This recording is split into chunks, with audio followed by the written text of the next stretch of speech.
Hello everybody, this is Nastia and we are in Croatia, in Osijek city, and today I'm talking to Croatian face of techno, I would say. I checked that out before saying. It's Insolate, and we know her, like her official real name is Sunjica Barišić. Very nice. Hello dear.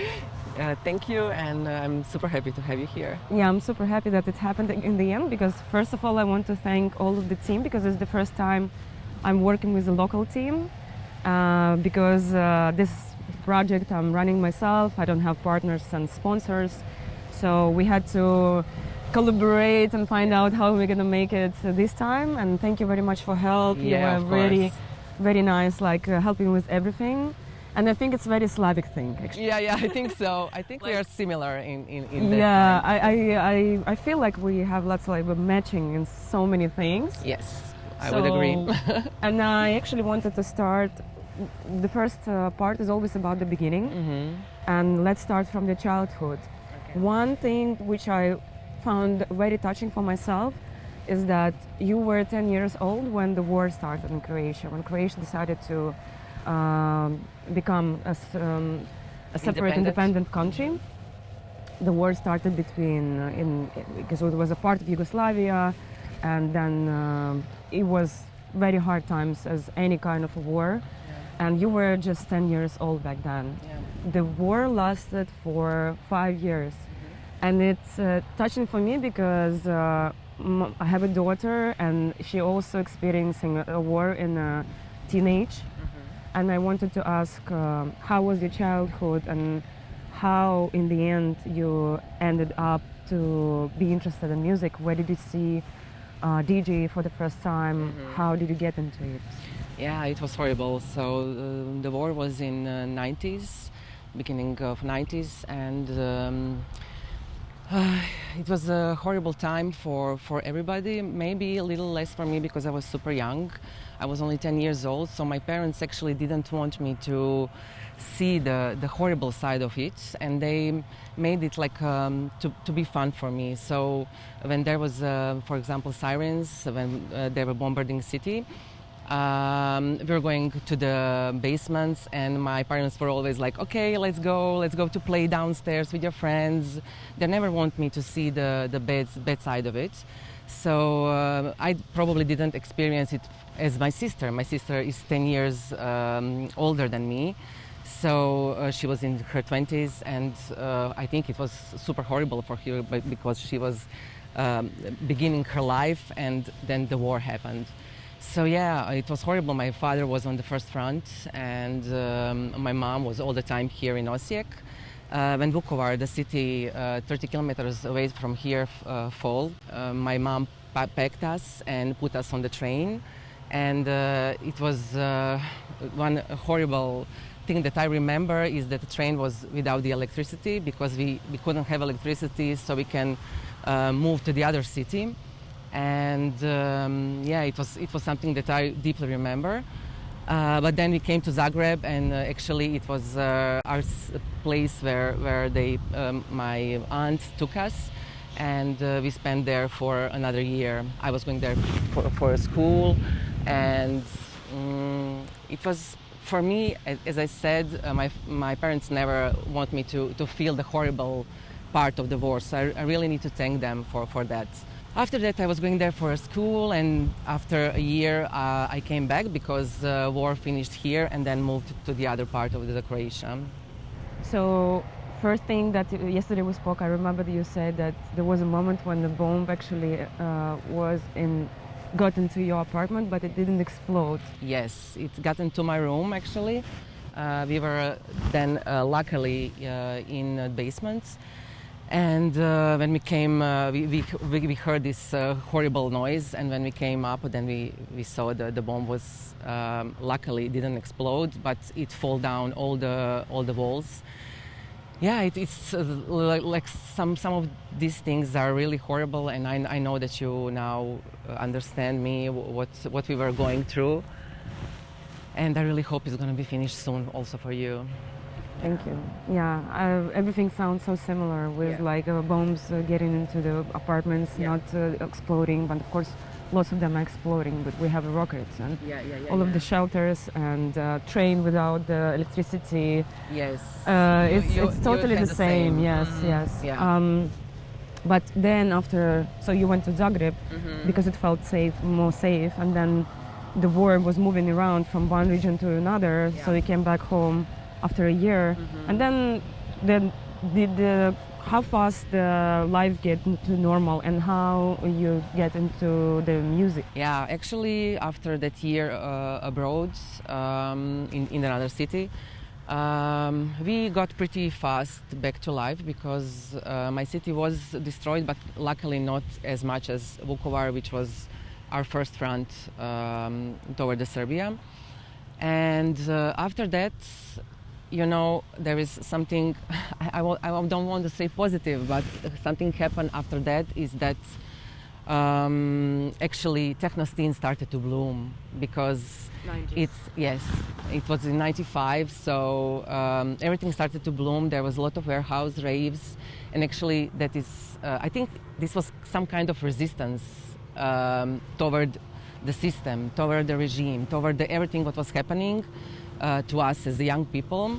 Well, I was then super young, but other people that started seeing here, I think there were protests. They were protesting about everything, and then techno started to bloom. And actually, that was the first time I heard acids and jungle and the styles that were really popular back then. And I heard it. I was playing with I was with my friend, and we stole the cassette from her brother. And we didn't know what we're gonna find there, and we find some techno acid stuff. And we were listening, and we were like only 14 years old. And I really loved it. It was super interesting, something new, because before that I was listening like commercial dance music. Pop music. Yes. And when we heard it, and then her brother was actually a DJ, and we were then begging him to bring us to the party, and he was like, okay, no, I will not bring you. You're like kids, I don't want to go with the kids to the party. And then we were begging, and he finally brought us with him, but we need to be home like till 9 o'clock, you know. Yeah. But before it was really good because party started at 6 p.m. or something like that. So we had like a long time to actually listen to music and to see what the DJ are doing. And I was just standing there and looking, and I really loved it. I loved the vibe. Actually, the vibe is the one that got me first into that, because I really love the vibe, the connection with the people. Like everybody are like dancing as one, you know, and it's like something that's still now it's my favorite point. I also love to DJ, but I also love to go to the crowd and dance and feel the energy. So yeah, he brought us to party. I look a little bit, and then after a few years I started to hang out with the DJs, and they become my friends also, and they got me interested in the music. So there was one time I was with my friend, they were like mixing, and they gone out, I don't know, to have a smoke or something like that. And it was my first time I could go to the turntables. I came, and actually nobody showed me anything. I was just looking what they're doing, and I put my headphones for the first time and tried the turntables. And I was so into that, and everybody came to the room, and they was like standing behind me and listening what I'm doing, and like come to me on the back and said, "This is really good, like you should continue do this." So this is actually my first time I touched the turntables and then start to play. So I was watching some of your interviews, and of course I was making my own research, and you said that in the beginning you played vinyl only, and it was like a different range of genres and styles. Anything you could get on vinyl, you could mix and try, and so it was like, actually I started like that too. I was playing a little bit of everything, just what I liked. Yeah. But then how was the moment when you actually realized that techno is your favorite and you just want to go one direction, and that was also a moment when you started to afford the records, right? Yeah. So I'm kind of curious about this moment, how your taste was developing, and how did you decide to stick to techno, and actually also like Okay, let answer on this one first, and then I'll ask more, because it's like it's the whole story in my eyes. You are totally correct. So first, when I started, I didn't have money, for sure. I was super young, and all that I could afford was that money that I was doing some jobs aside, like taking care of the kids, you know, and cleaning some apartments, and just to have something spare money so I can spend it on the vinyls. And actually, first vinyls that I got was from my friends. So one was playing house, other one was playing techno, other one was playing trance, and I was taking all what they didn't need anymore to play, so they're old records. And slowly I started to listen, and then I profile in techno. Like I really, this is the moment where I actually gathered like 10 techno records, and then I heard, okay, this is the vibe that I really want. This is the rhythm that I like the most. I'm not maybe so much in melodies, you know, and you're profiling. I was super young, so you're profiling yourself during the time. So sometimes, in 99, I already started to play only techno. So it was 2 years after actually I started to play. Yeah, you started in 97. 97, yes. So yeah, it was interesting to find yourself in something, and I'm actually very happy that I could try everything, you know, and then I could profile myself in the one that I feel the most, not the one that is maybe the most popular, or, you know, because in that time actually trance was super popular and progressive here in Croatia. Like now. Or tech house. So yeah, I'm happy that I could profile myself during the time naturally. It was not pushed by anybody. A lot of my friends were playing house or progressive or trance, and I found myself in techno. Tell me about your first residency. How important is residency, and how it impacts the life of a DJ? Like, because I understand why residency is important, but now there are so many DJs, and of course there is no residency for everyone.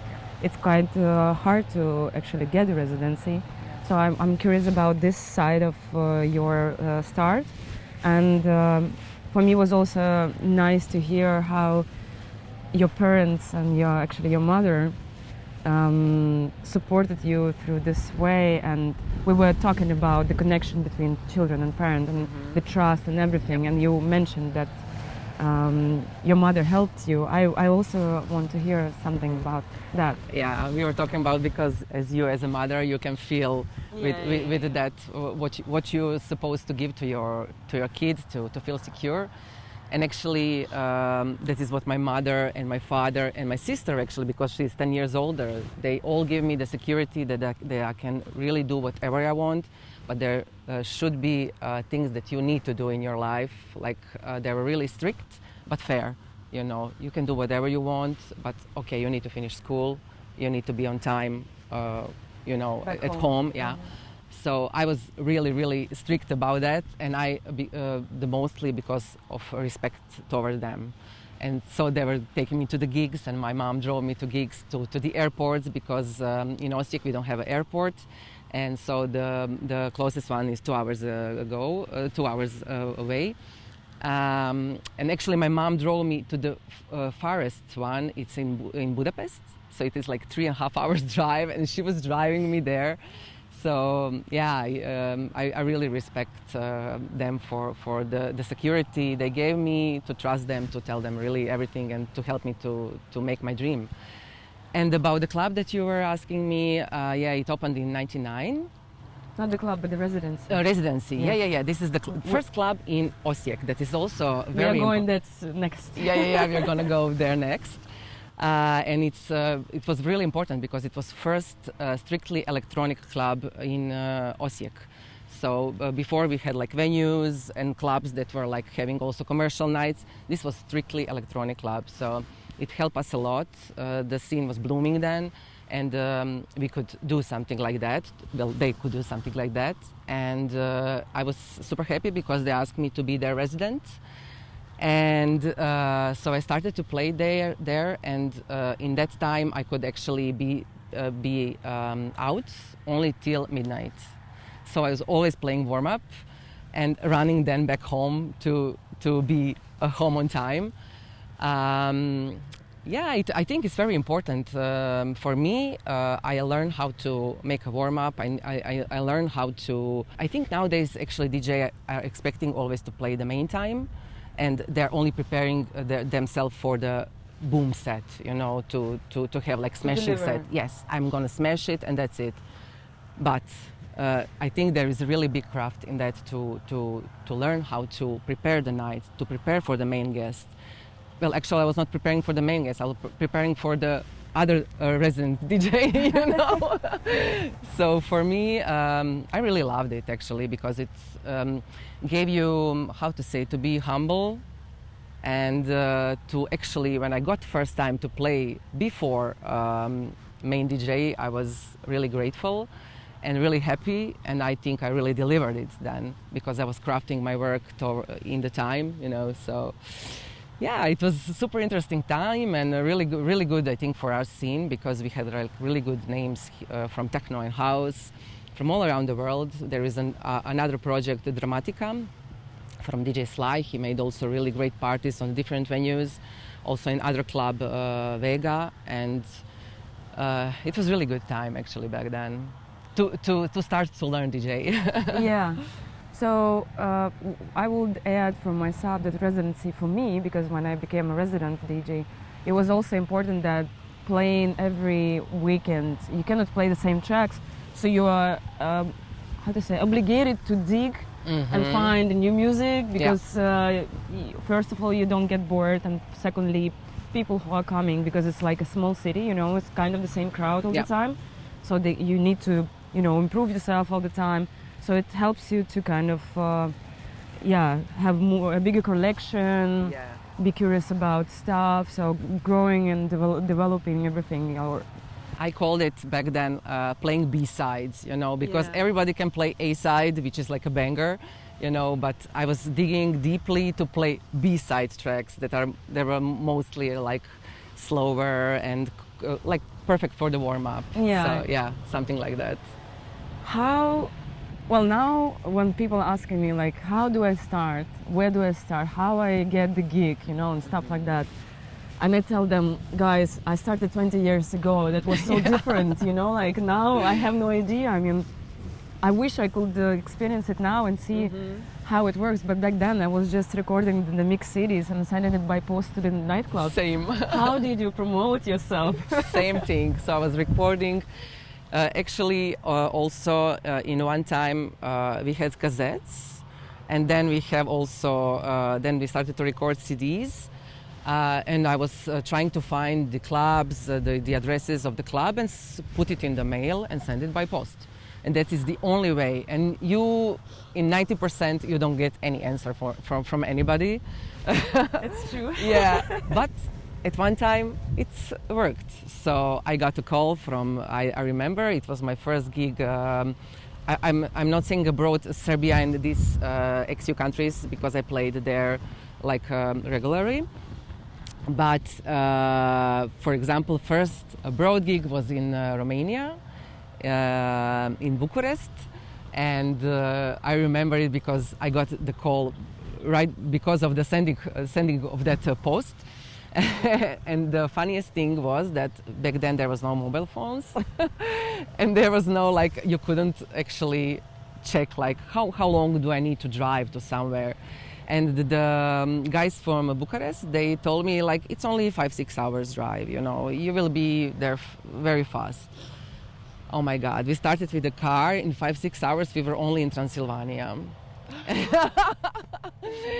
And we didn't brought any food, any water, anything. God. Like, we will be there fast. Maybe we had some water, but food, nothing. So we ended up in Transylvania in snow. We couldn't move our car because it was so much snow. We didn't have anything to eat. Only thing that you could buy is from some old lady, and this sandwiches looks funky as hell, you know? Awful. So we were like, okay, should we eat now or get some disease or something, you know? We need to choose it. So we came 12 hours later. Oh my God, to Bucharest. Yeah, because it was so heavily snowing and it's far away, you know. And I was late for my gig also. So they put me to play at the end, because I think we made it around 4 in the morning in the club. So yeah, back then it was crazy. There was no maps, like how you find somebody, how you go to hotel, where is the hotel, you know. Like you need to ask everybody on the street, like for the directions. It was funny back then. Yeah, it was challenging, it was different. There was like, to get the flight ticket you needed to send it by post, you buy it and the company send it by post to the DJ. It's just like now it's another level. Exactly. Like agency is something else. Luxury.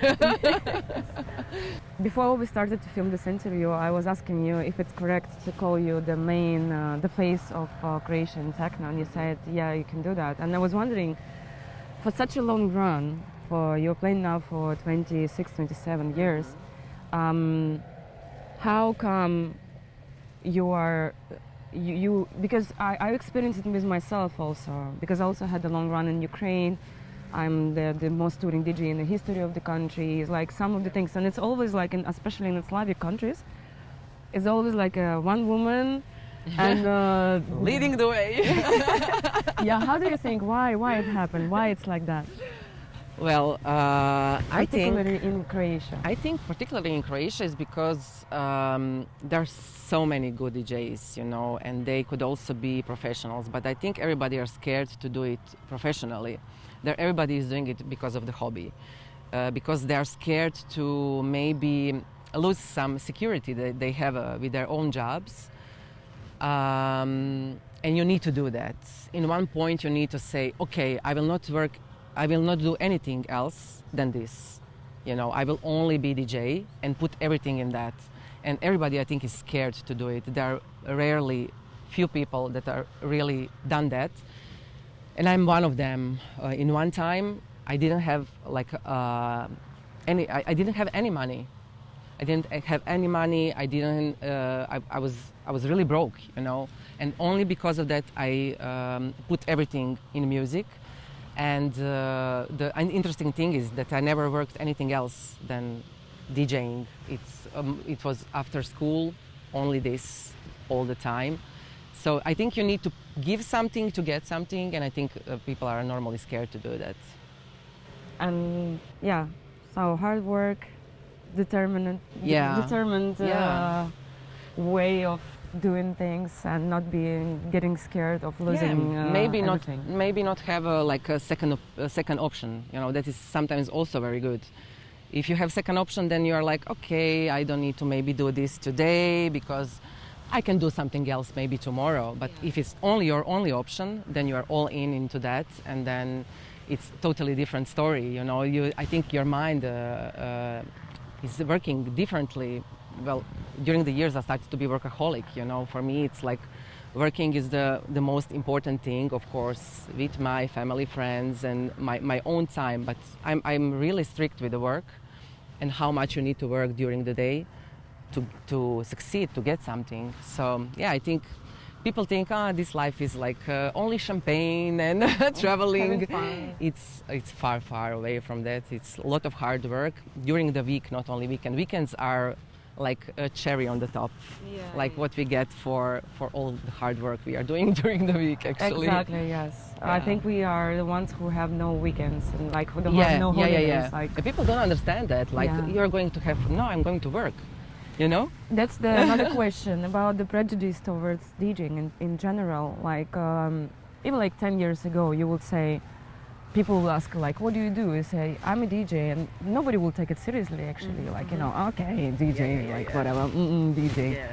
But times are changing, and now electronic music is everywhere. You go to the shop, is some mix playing. You go to the, pharmacy, there is a radio with electronic music, remixes, whatever it is. Yeah. It's all over the place, so it's quite popular now. So how do you feel this changed? When you say now that you are DJing? It's changed a lot. So I remember first time when some So cute. So I remember first time I got like recognized by society here in Osijek. Well, firstly, it was what you said. Like everybody was looking at you like, DJ, are you, can you survive with that? Like everybody was asking me like, can you live with that? You know, that is the first question that everybody asks you. But then I remember I got my first gig at Berghain, so all the news in Croatia, in all newspapers, they were like, she's playing at Berghain. So everybody already knew about that, and that was like probably the biggest achieve for the society. And I remember the neighbors, my old neighbors, started to stopped me in my building and then telling me like, we saw that you are playing in Berghain. You know? I can't imagine that. And I was like, okay, now I probably am recognized, and probably now people don't think that DJing is something some other than some other job, you know.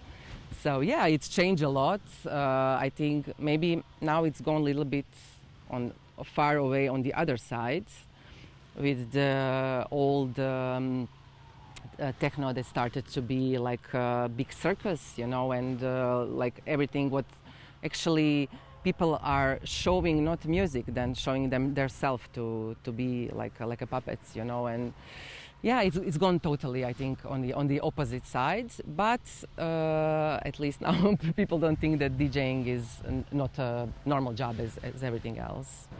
Yeah, because I felt like I was very quite surprised when the war started and I went for my tour in the US. I had this situation when people were judging me like, we are here in Ukraine at war and you're going to have fun in the US. And I said, like, guys, I'm paying taxes. It's my profession. And it was coming from the community that was even more shocking, because, you know, you go into the clubs, you are pretending that you are so much like a part of this movement, electronic music, culture, whatever. And then when it comes to see me doing my job professionally, and that's the professionally, because I didn't cancel it. Yeah. I went to whatever happens, whatever I'm going through, I'm doing my job, and this is professionally, you know. Yeah.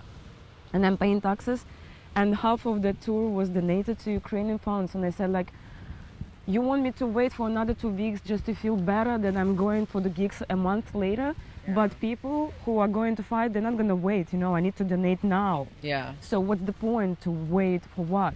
But even it is your job, you know. Exactly. You need to live from something. I don't understand why people think it's fun, you know. Okay, my job is fun, lucky me, but it's still in the end my job, and I'm getting money from it. So how would you survive and live, and then in the end donate money if you are not working?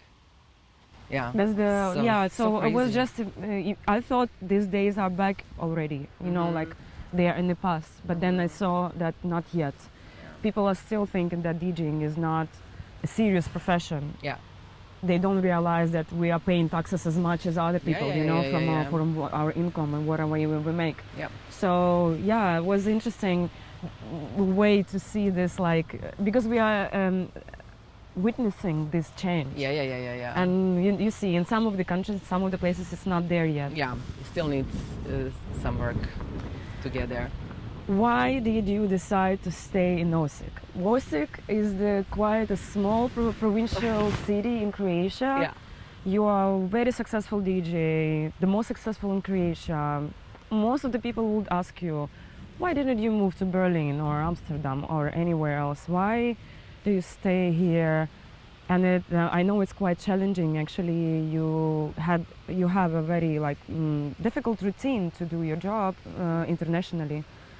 And just tell us about your choice. Why it happened like that? Yeah, first look at it. It's beautiful. I love the nature. I love how green it is. And the most of it, I love the peace that I have here. So after the weekend that is really hectic, with a lot of traveling, with a lot of parties, with a lot of different people, I come here and I can hear my mind, you know, and I have my own peace, my studio, my dog, my friends, my boyfriend. I can enjoy in everything and don't have so much impact from everything else. Like, I tried to live in Berlin, and it lasted only for a month, unfortunately, because it was just too much for me. It was all the time, always on the street. Everything is, you're totally surrounded by that energy, and for me it was just too much. So I put on the scale and I said, okay, do I want to like, maybe I would make some success much more faster if I moved to Berlin or somewhere else. But I decided to save my own peace of mind and like my own inner peace, and stay here and enjoy in also other things that are not part of the scene, you know. So yeah, I really love my city. I'm here all my life. Advantages and disadvantages? Exactly. Here, disadvantages, of course, I'm traveling every weekend, at least 2 hours to get to the airport. Mostly you go to Zagreb, or? Mostly Zagreb or Belgrade. Yeah, it's like two closest airports, and yeah, of course, this is the 2 hours drive. At least, yeah. Depends on the traffic and all kinds, but yeah, let's say 2 hours, 2.5, depends. But it started to be part of my routine, and I don't see it like anymore as something, okay, I need to do this. It's like, okay, I'm waking up and I'm going, you know, and that's it. So it's already started to be my normal thing. But definitely this is the biggest disadvantage. Advantage is all that I said. It's like, yeah, I really love it here. I love to spend time my free time. That doesn't have at all anything with the music and techno and business, and I really enjoy that. I think I'm a really happy person actually because of that, and really centered. So yeah, I respect you a lot for that. I wish I could do that too. Thank you. I really I feel quite jealous that you were born here and you still live here. I wish I could do that too. So yeah. Thanks for bringing me here and being yourself. I think it's very authentic to stay connected to your roots and to the place, because for me, home is not what I'm keeping inside of me. It's also a place, an energy, a certain people, culture, language, food, climate, whatever it is. We are more than music. It's all where we were born, and it's very important for me too. Yeah. So yeah, I really hope you will come back home soon. Yeah, I really hope so. Now we are moving to the club where everything is started, and stay tuned. It's Nastia and Insolate. We're in Osijek in Croatia for True Talk series on my YouTube channel.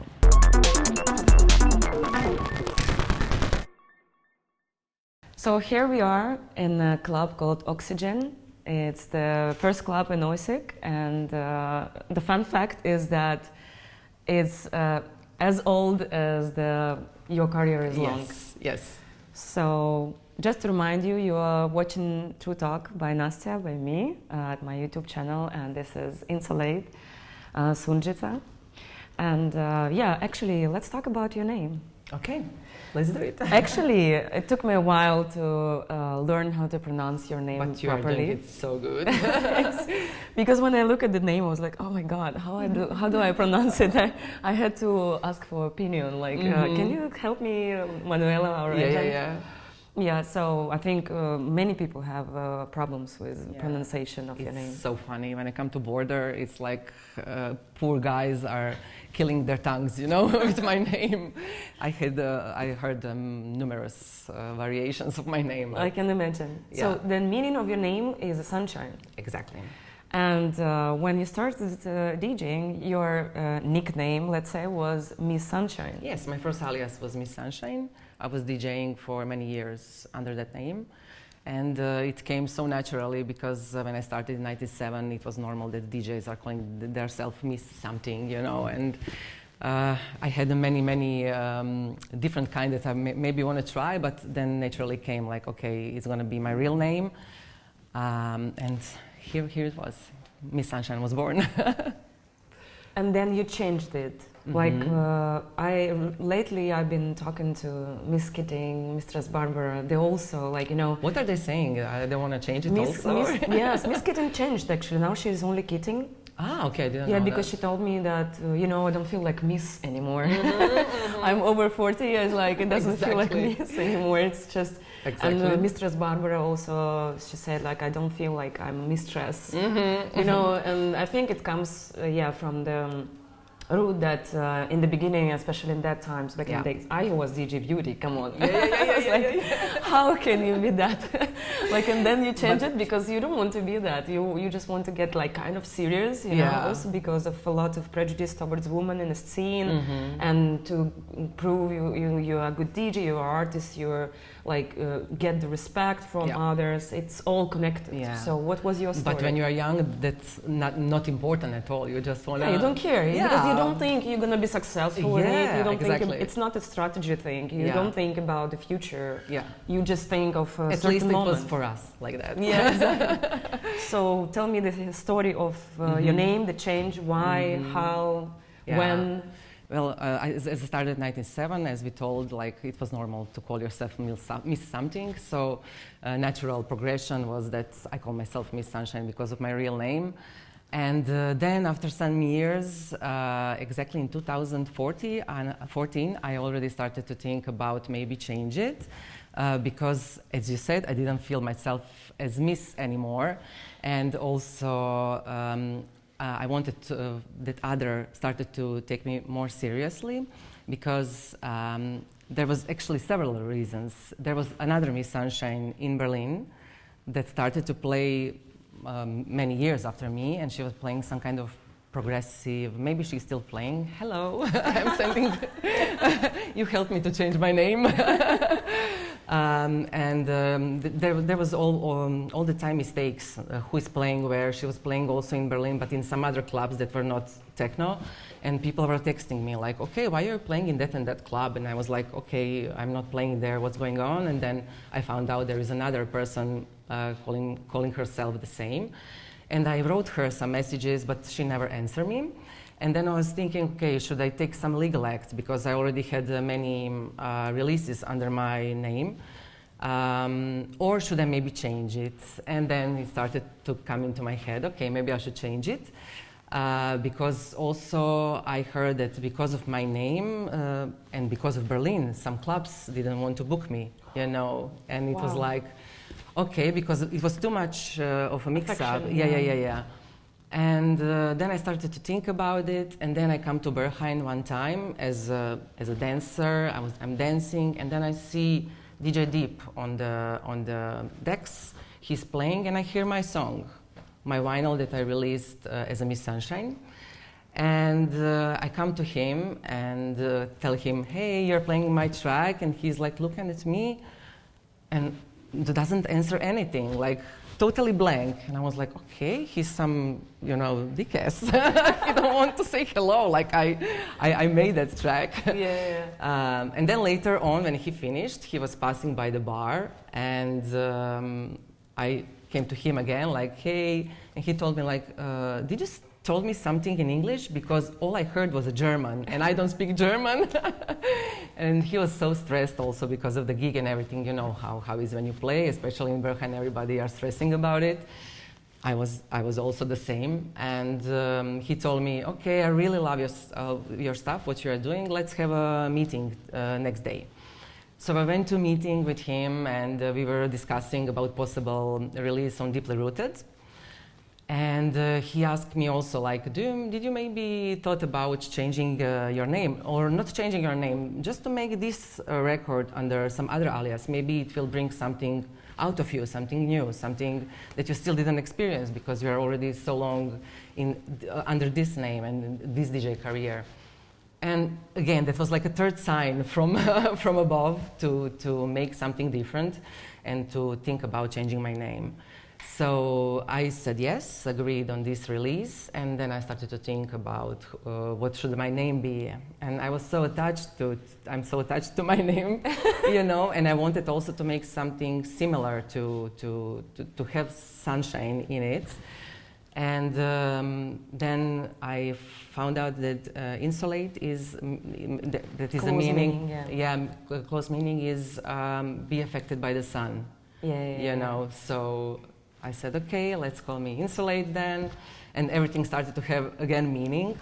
I got that idea to DJ Deep. He really loved it, and actually I signed the Mood Module EP with him in 2015. So that was my first release under Insolate that actually I released for him. So cool. Yeah, sounds great. I think it's perfect. The name still has the same meaning, but it's different. It's something new, fresh. How was the transmission? Like, because I experienced it, you know, like back in the days, I also changed from DJ to Nastia.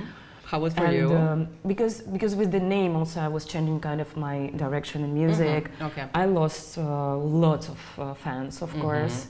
This is the first risk that you have when you're changing the name.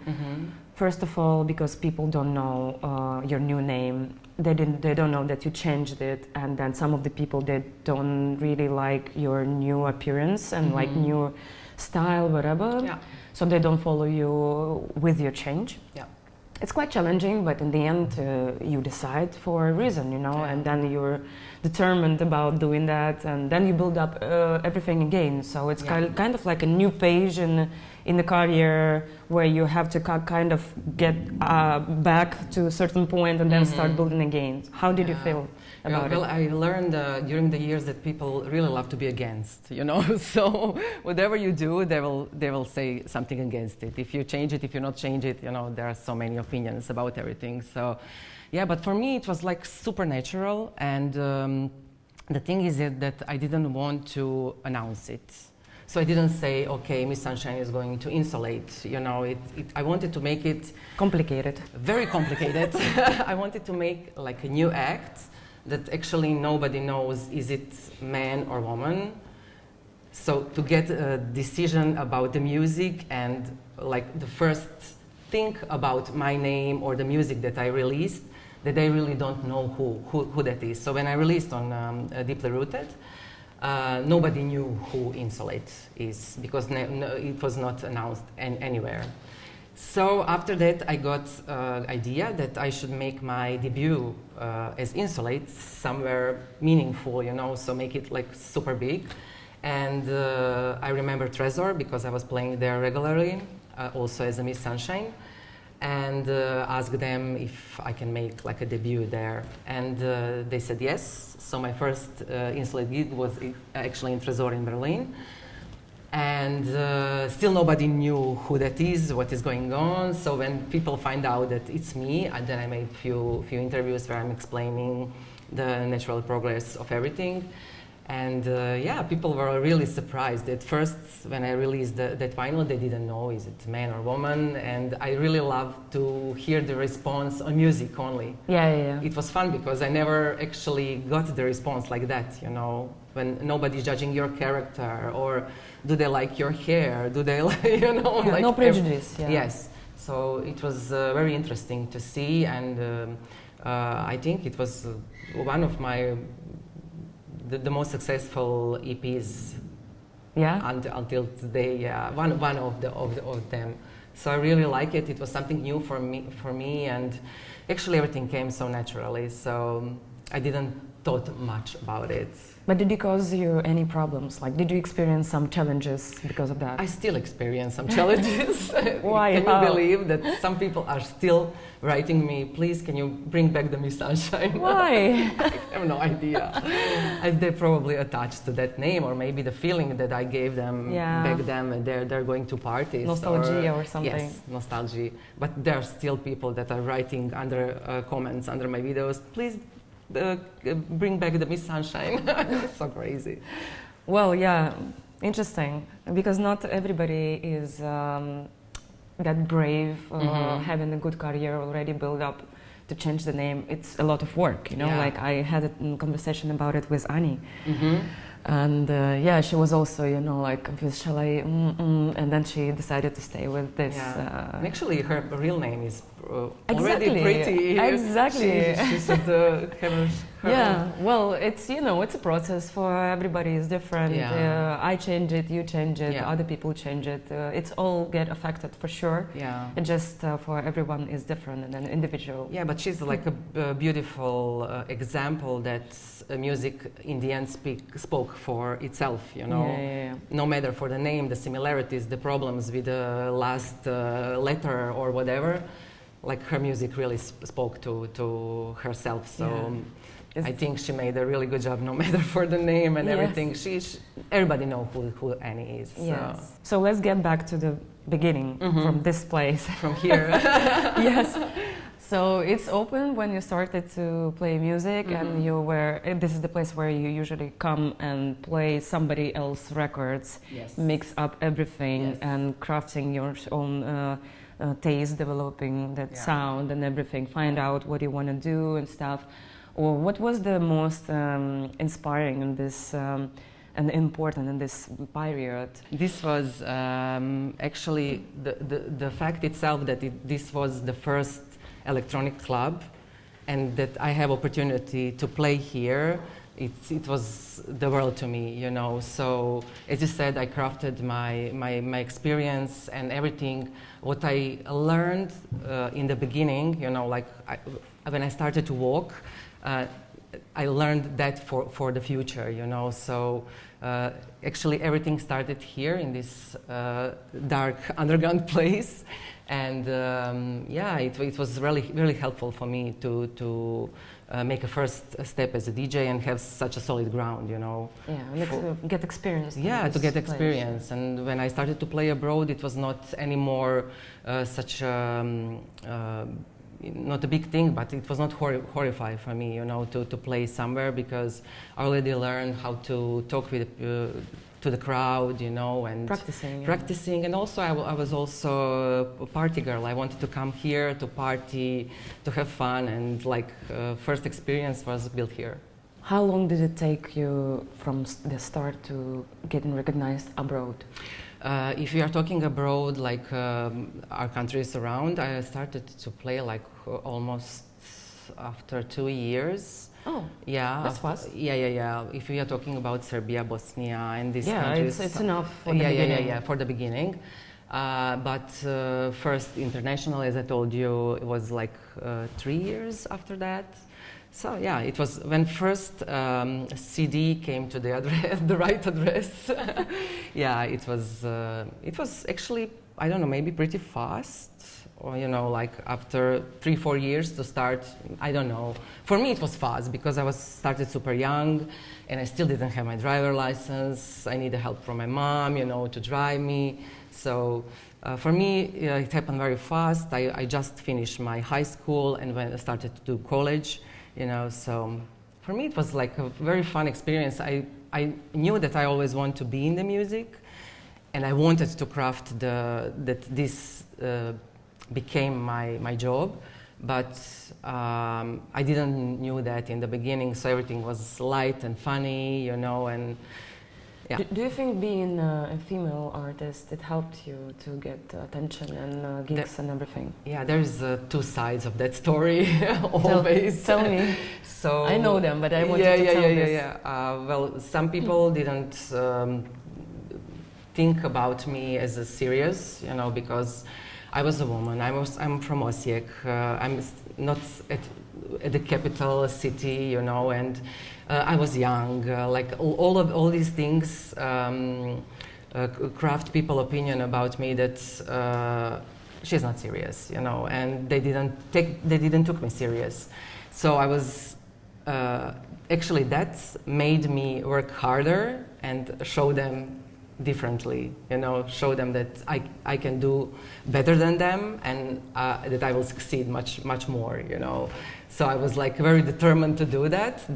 Thank you all for doing that to help me. But there is also ugly part of the story when somebody doesn't take you seriously and you come to some gig, especially in this Balkan area. You come to gig, they don't know what you are playing, they don't know what style you are. They only booked you because you're a woman, and then you get also the treatment like that, you know.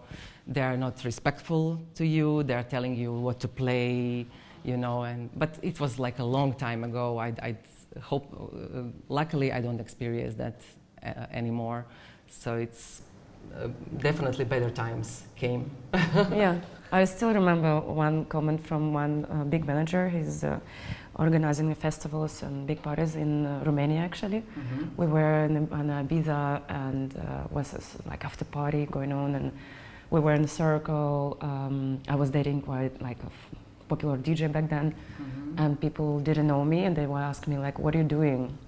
Like, what is your thing?" And I said, "I'm a DJ," and this guy was like loud saying like, "Yeah, not serious, but the funny one," and it hurt me so much. Oh my like, God! It was 2010 already, you know. My God. After like being already, I got kind of popular, whatever, and I was like, what does it mean? Like, you will regret about it. Yeah. And then, of course, after 2 years, he was inviting me to his festival and stuff like that. Okay, so everything. Yes, so he, you know, it took some time and effort to, actually, it takes some time and effort to prove to the people that you're not just a funny, beautiful girl jumping out in a DJ booth or whatever. Yeah. It's a lot of work, but all of this, like, notifications and all of this like comments from people around you, I take it seriously like a sign that maybe here I need to work around like about it, to do something about it, and then it actually helps these moments. I don't take them offensive, but I take them as a challenge, so an opportunity to improve. That's a really good point, because some people take this very seriously and very personally, like, and then they don't have any more determination to make something. For me and for you was totally opposite, and I think that's, for me, it was like a push to work harder, to prove wrong, you know. It was actually provoking me. It was like every time I was like, I need to change the opinion of this guy. You know, and he has to. You know, there is like a lot of still like opinions like that. I was in Kosovo playing there, and actually we had a panel about women's rights. So I was one of the guests, and actually one guy from the public stand up and asked me, do you have are you married? And I said, no. And he said, okay, do you have a boyfriend? I said, okay, that's personal, but okay, I have. And he said, okay, does your boyfriend know what you are doing and that you are here alone, like doing your job as a DJ? And I was so surprised that you can get such a question that was like 5 years ago, maybe, you know, that you can get such a question in this modern society. And then I learned that there's like many more countries that women's rights and what you are doing is still not recognized, or they don't make you equal as a man, you know. So for me it was like, okay, we still have a lot of job to do in some parts, and I was really actually happy to be on that panel and explain some basic things about basic human rights and women's rights to that guy, and a lot of people actually started to agree and to ask him other questions, and I hope he learned something, you know, that it was at least like something that he learned and bring home to his wife or whatever, you know. And to do homework actually about this. But I was so surprised, like he was so serious, like he was on joke. I started to smile because I thought that he's joking, but he was super serious about it. Wow. Yeah. Do you think now is different? Well, not looking back on our experience, but looking in a modern scene and new generation. I think probably there are countries that there is still work to do, but I think it's going better, like everywhere, because everybody are so loud. Women are much louder about everything, and also what we were talking about, DJing and people thinking about our job as a real job, not like that you're a puppet that is dancing and playing. So I think, yeah, we are going toward to better times. Yeah. It's also nice. I realized that because I have a daughter and she's always like, we have discussions, of course, and she gets a lot of kind of information and education out of the TikTok and Instagram, all of these videos about feminism, homophobia, all of these like problems of our society. It really helps to the, I think, to the new generation to get the information, the source of information, like how it can be, what is right, what is. It's. I think the new generation will be like super fine with anything. Aware of themselves and what they can, and I think, yeah, it's. There are so many bad things about socials, but very good thing is that everybody are loud about, well, everything. But in the end, some really good stuff can be. Put also out educational part. Yeah. So. I remember that you told in one of the interviews you said that you were doing your bookings until 2014. Yes, so crazy, right? Well, when I started, I also did my bookings, and then because my English was so bad, I learned my English while traveling. Ah, okay. And because my English was so bad, I asked my friend who is speaking English to actually take kind of care of my of requests that I was receiving.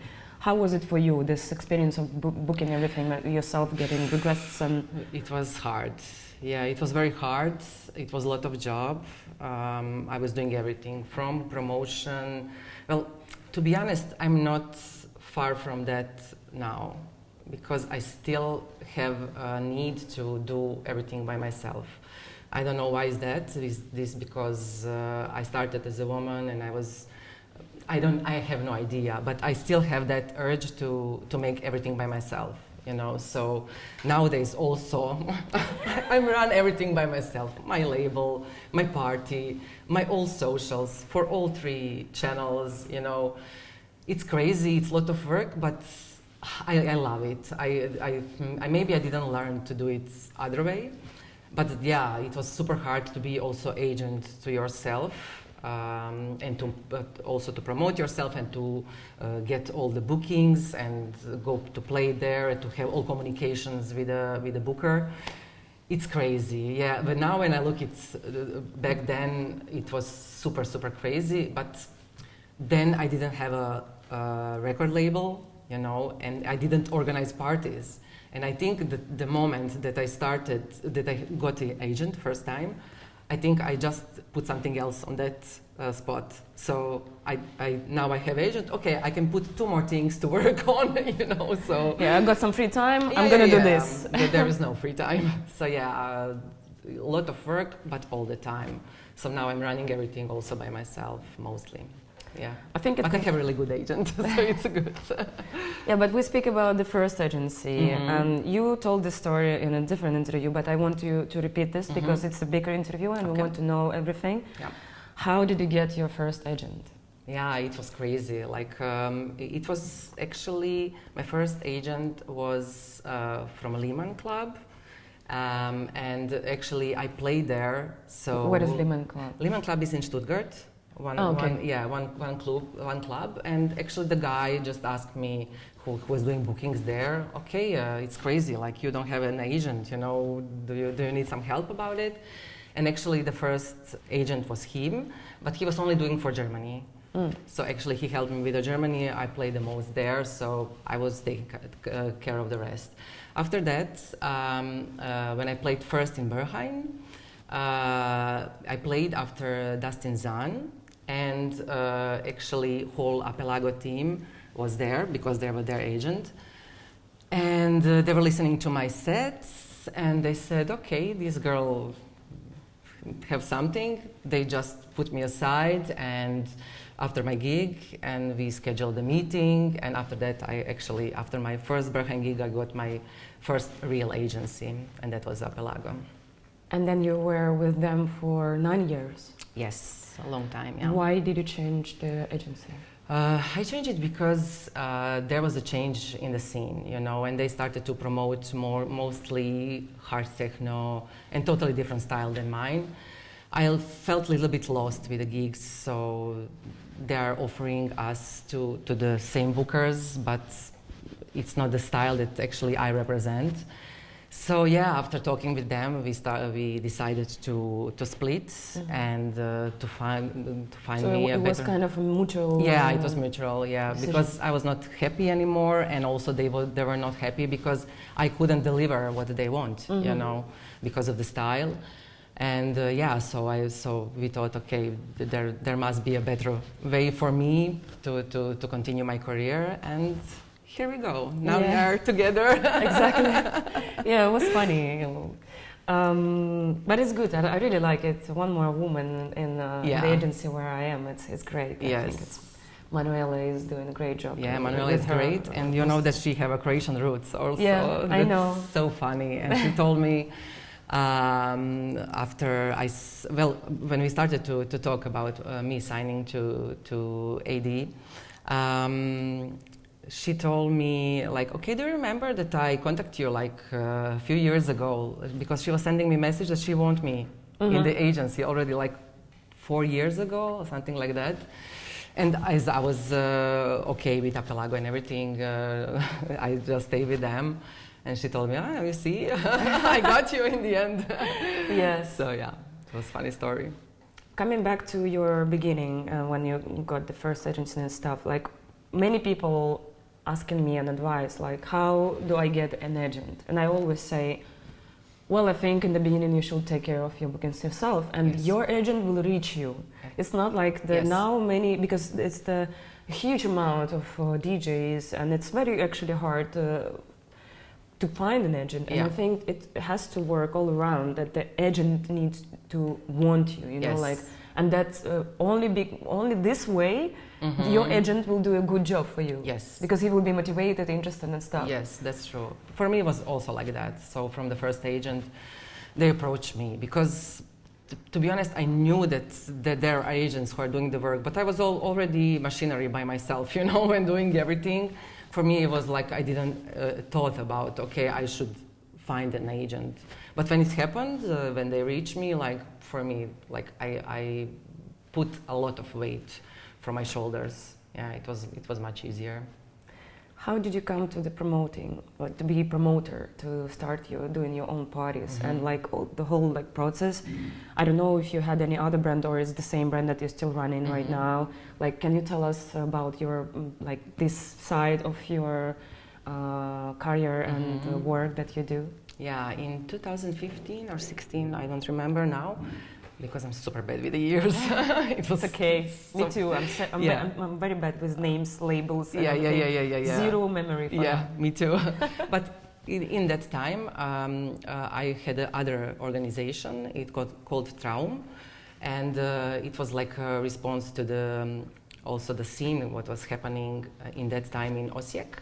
There was not so much techno parties. There was a lot of like break beats, drum and bass, also a lot of house parties, but not so much techno. And actually we just left that minimal also era, so it was like a response to everything.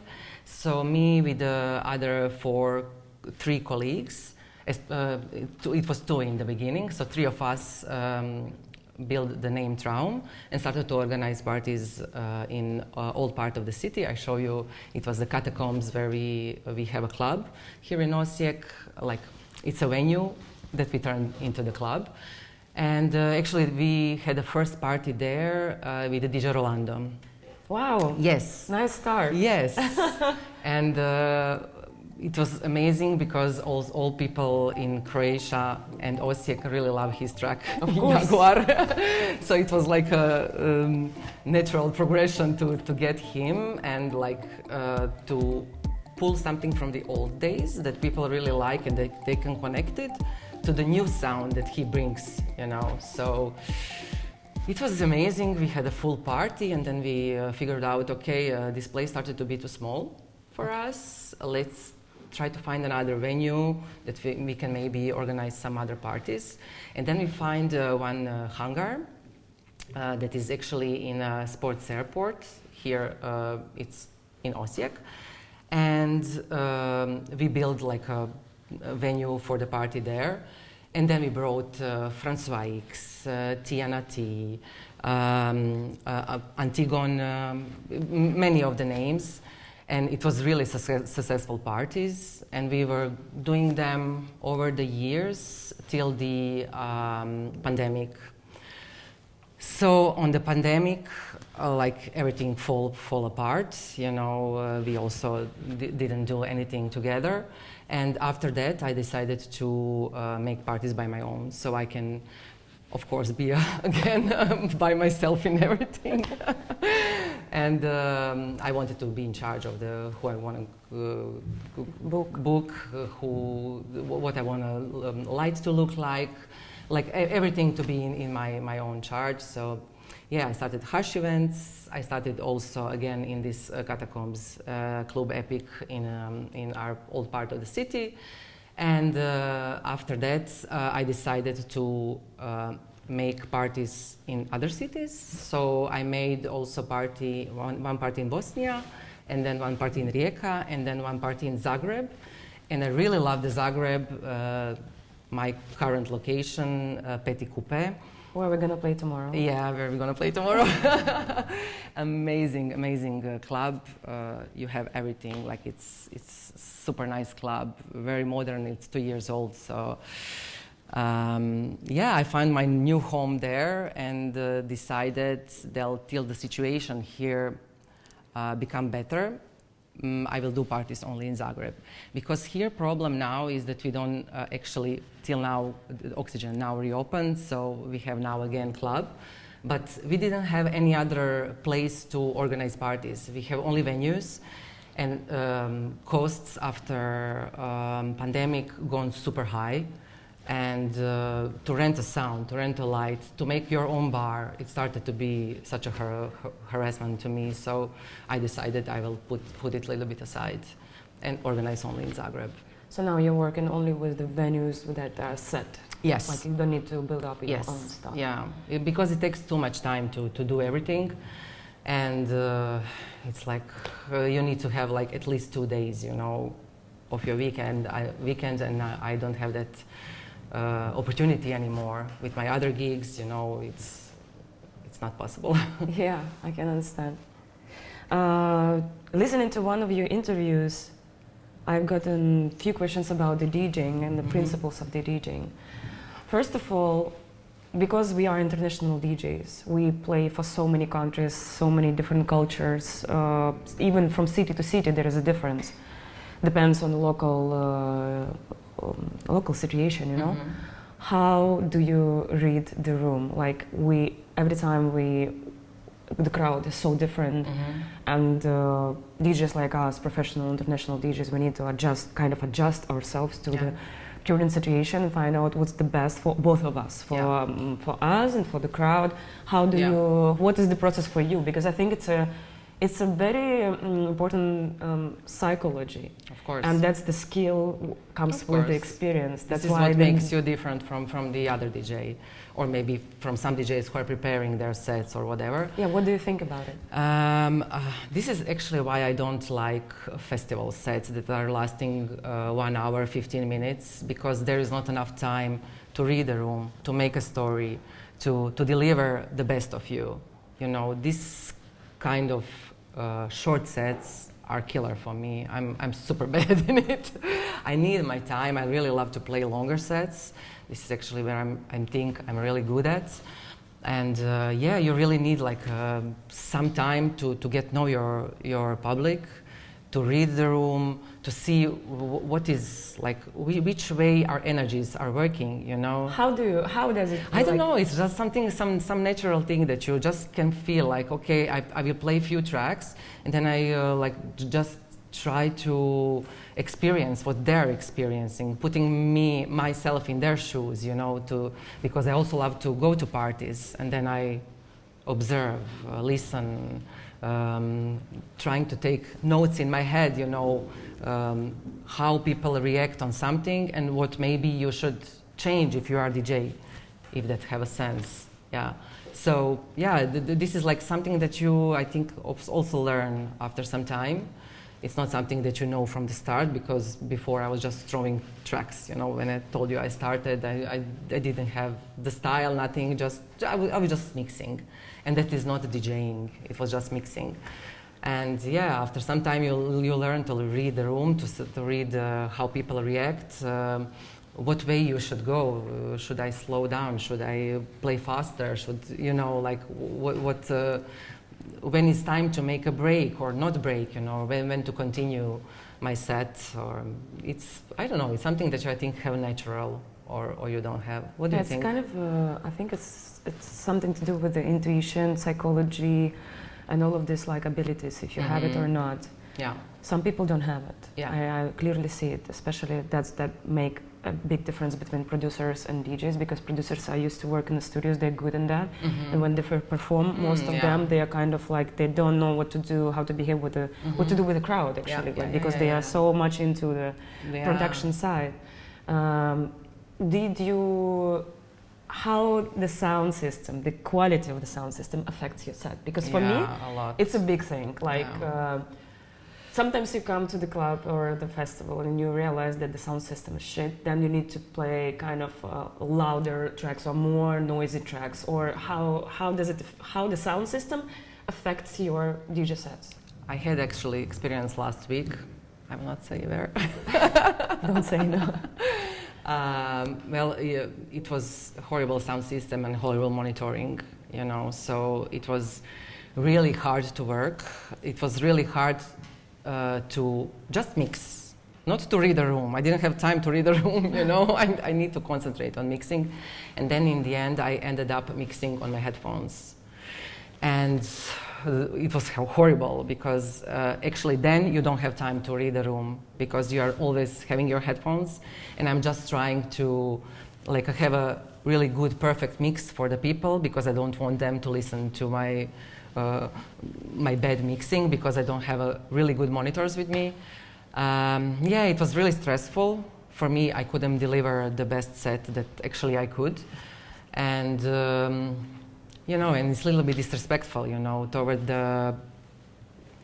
what you are doing, you know, and yeah, it affects me a lot. Like, I think the sound system, it's like the most important thing. That's first sound system, then everything else. Exactly, know? Yeah, I think so too. Yeah, people don't think, they don't understand maybe what we are also doing there, you know. Because if they deliver a bad monitoring to the band, or, you know, bad sound system, it will sounds horrible. It's the same, you know. Nobody understands that it's practically the same thing, you know. We also need to deliver a good sound. It's very important, especially for electronic music. It can be the same sound system as, for example, for rock concerts. Also, people don't understand that, you know. You need to have adjustments to make it for the electronic music. So yeah, it's very important, and actually last week I was super sad about it, because I was super happy about that gig, and in the end, like, it was I delivered it, but I could do much better. Yeah, of course, yeah. And people, everybody wrote, every time. Yeah, and people were like, okay, you were great, everything was nice, and they really had a good time. But I know how I feel inside myself about it. Exactly, it's like I'm freaking out when I know that it was a shitty gig, shitty show, shitty night, shitty party, and people approaching me and saying like, wow, it was amazing. Yeah, I was like, no, it was not. But I cannot say what you were listening to. Yeah, like, I feel it's really frustrating, you know, like. But I think we are also maybe sometimes too judgmental towards ourselves. Yeah, because we want everything to be perfect and to deliver, because you know what are your abilities, but already your starting point is very good, you know. So when you deliver like a really low set for yourself, maybe for people it's okay, it's good, you know, and everybody is cheering you up, but you know that you can like crash it, you know, if stars align. So yeah. How and why do you think the problem of the short sets came into the festival thing? I don't know, everything started to be megaloman, you know, like everything needs to be big, many DJs. Okay, now when there are many DJs on the festival, let's put back-to-backs, let's put in like a ton of DJs to just, I don't know why is that, why festivals can be with a standard 2-hour time. Maybe everything started to go fast now and everything need to be big, and maybe people are not anymore satisfied with just to listen, I don't know, 4 or 5 DJs like before, you know. Before, when I played on festivals in 90s, it was normal standard time, like everybody played for 2 hours, and you had like 4 DJs, main DJs plus 1 resident who were doing opening, and that was enough. I don't know, everything started to be now more, faster, bigger, shinier. I have no idea, yeah. But for me, it's like the worst thing that can happen to DJ. I think it's because of the amount of the festivals and ticket sales. If you have more names in the lineup, more crowd can come. You can that sell has more. sense. Yeah, and the whole culture of festivals is so big now. Yeah. In one of the interviews, you also said that you, in the club, when you play a longer set, people have a better experience, right? This is why we love playing in clubs. So you are more comfortable. You have time. You have a smaller room. It's more intimate. You're close to the people. Yeah. You have the connection. You also have. I always thought that a DJ is not a performer. A DJ is a part of the party. The DJ is making the party. It has to be in the party. You know, like I see the big problem being on the stage. For me, it's a huge struggle. I hate it. Okay. That's why I'm not playing much festivals lately. I really, it's really a big challenge for me. I feel bad and disconnected and everything. Yeah. So why do you think when people can have and having a bad experience going like in the clubs, why do you think the club culture is dying? I have no idea. Maybe it's our experience, you know. But nowadays generation maybe needs something else, and we also need to respect that, you know. But we also need to learn them different. That there is also different kind of the story. Teach them, that there is different kind of story, you know. I was talking to one of my colleagues last week, and he was like, I don't know what to do, like there is no much gigs. Nowadays kids want like only fast music. But I said to him, okay, they're now kids. They will be grown up sometimes. You also, when you were a kid, you were listening to some shitty music, you were not thinking about it, some, I don't know, commercial dance stuff or whatever, in which kind of period.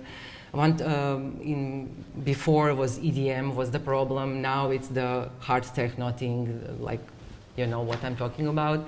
But all of these kids are gonna grow up sometimes, and I think that we need to offer them what we are offering and something different from what are they expecting. So we just need to go with our way, with our flow, doing what we are doing, and not making too much adjustments to lose ourselves, so we can show the younger generations what is music for us. And maybe they will like it, you know? Maybe they will then stop listening to EDM or hard techno. Or I had a lot of questions, why are you playing on Tomorrowland? I played a few times on Tomorrowland, but it was always some small techno stages.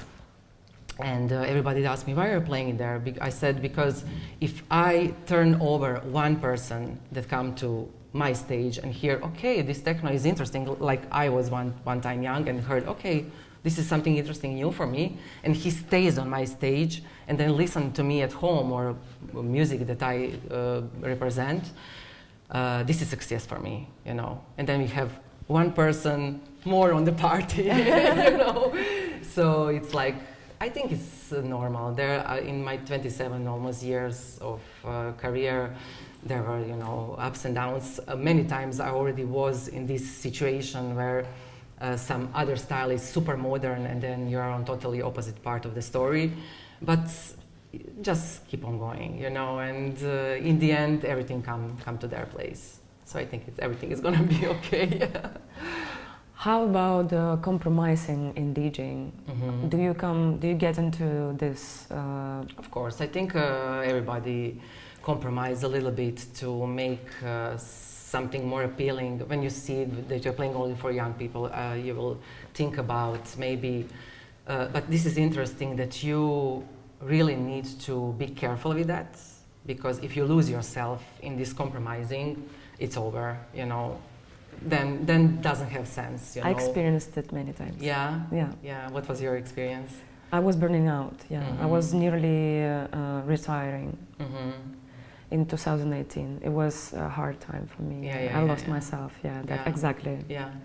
Because I wanted to try different things, and I was like, can I be on that stage? What do I need to do to be on that stage? So I was experimenting, and in the end, it was a bad decision for me, and I was... You lost yourself completely, and then you felt bad about it. Yeah, I did many stuff to kind of fix it, and the only thing that really helped me was Vipassana course, my first Vipassana course I went to. And that was like, okay, now I can see that there is still, I can do something about it and come back to myself. So I did, I was lucky, but some of the people, they can't handle this, It's very dangerous, you need to be careful in all these things that just not to lose yourself and be really careful about it. Not to overdo it, you know, like you can play a little bit with the sound and maybe make it a little bit more appealing, but if you overstep it, or if you do only that because you want to, not to bring the people towards you, you want to be famous, you know, and that's totally two different things. It's very dangerous if you cross the line, then like, especially if you're DJing, what you're doing is your mission and your natural purpose. Because if you're, I think for the people who are taking the DJing as a business and like formula, then it's fine. They can play whatever they want. They don't feel bad about it. Exactly. But what about those artists who are strictly playing only this and that's it? Like no compromise, like just this, and I don't care. I've been invited here. They knew what kind of music I play, and if it doesn't match with the crowd, it's not my problem. Well, also two sides of the story. If you're booking a DJ, you as a promoter should know exactly what your DJ is playing. Is he a white, or he plays only one style? I think it's not a problem from DJ, because some DJs are like that and they're playing only one style, and it's okay, you know, they don't go wider than this. But you as a promoter, as a booker, should know that, you know, and you should know where you are putting that DJ to, you know. So I think it's the problem from a promoter and booker more than the DJ, because you as an artist can be whatever you want. You can play only one style, or you can play whatever you want, you know. So you can play house or techno or go in between, but promoters should know what they're booking, As a promoter, let's talk about the problem of the timetables. Because I'm sure that you also, as a DJ, experience, and when you're in the wrong timetable, you're playing before a wrong DJ, like not wrong, but in different styles or whatever, or you play after or before, and like you see that you do much, you see already from the timetable that you get from your agency that you cannot fit actually. Like, as a promoter, how do you think is important to make the concept around the party, like what it should be? Of course, it's the most important. That's why I think I can do it really good, because I'm part of the scene. I know how all DJs breathe. I know who I'm booking. I'm not booking randomly people. I'm very well known about their work, and I'm very well know what resident DJs or local DJs are playing. So for me, last year I experienced, as we talked before, I experienced a lot of wrong, not timetables, the wrong parties where I played, you know, where I not supposed to play, you know. And I think that is the problem of everybody wants to make a party, but they don't have a lot of knowledge about it. And the concept, actually. Yeah, and it's a big problem. Yeah. I also know that, especially at the festivals, management and agency of the artist are really participating in the building of the timetable. sometimes you get the thing that I had lots of stories from promoters who are doing the festivals in Ukraine. They told me, like, imagine we build a timetable, we think this is right, and then the agent is coming, so like, no, my artist is not gonna play at this time, he has to play it here, but we know better, like what is this like battle between the promoters who are actually paying and deciding like when we think is the right for the artist to play, and then the agency and management is making the fight about what they think is better for their artist. Well, depends who is your agent. But these agents and managers, they're trying to get the better for their artists. Yeah, of course, but it depends. Do they want a better time slot, or they want a better for the party? You know, it's a big difference.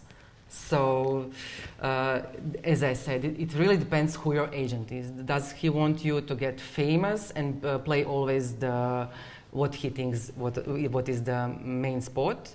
Or he wants the best for the party, to have a natural progress, to come to the peak at one point. Also, sometimes promoters know better what is the peak point at their city, you know, because in some cities, closing set is the most important one, and in other, for example, in Zagreb, its main time is from 2 to 4, you know. And then people start to leave. Yeah.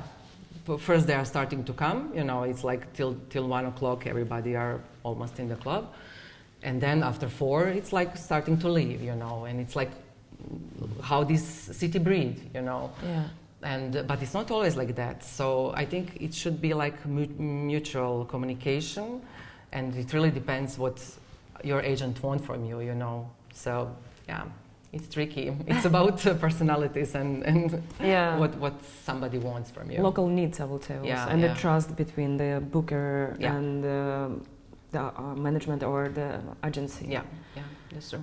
So coming back to your personal career, you said you lived the circle, the cycle of the scene when you started in '97. It was like dry, kind of like fast instrumental techno, like drum grooves and whatever. So you went through all of the changes, and now we came back to the same point. Through this 25 years, what was your favorite, besides that you love the point where we are now, where you started and where we came back?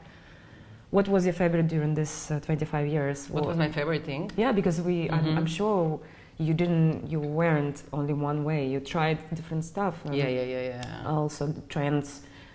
I remember I loved Romanian minimal sound. I loved the parties and after parties, and then the whole thing that happened with RPR and the scene in Romania. It was so refreshing, so new, so amazing. I was having a very good time back then. I cannot imagine this coming back now. For me, it's like it's already, you know, it's gone. It's gone for me, but maybe for the new generation it will be interesting, but not for me anymore. But that back then it was amazing. Yeah. Did you experience something like that with other? Like, what was your favorite? Actually, my favorite is position where I am now, because actually what I play now is the most similar what I started when I said, okay, I'm all in techno. So first, I was super big fan of Gel Ford. I think I had all of his records. I really, really love his style of techno. I think I was the biggest fan of him. And after that, I really loved the Napoli sound, Italian guys, Marco Carola back then, Rino Cerone, Gaetano Parisio. They are my totally favorite artists. And I think nowadays I can also play this kind of records. And I think it is my favorite time. But during all these years, I have some other stuff that were my favorite turning points, maybe in careers, like when I started to produce, because I didn't produce for almost 10 years when I started to DJ, you know. So I think when I started to produce, it gave me totally new view on everything. I was like, aha, okay, now I understand what's going on here.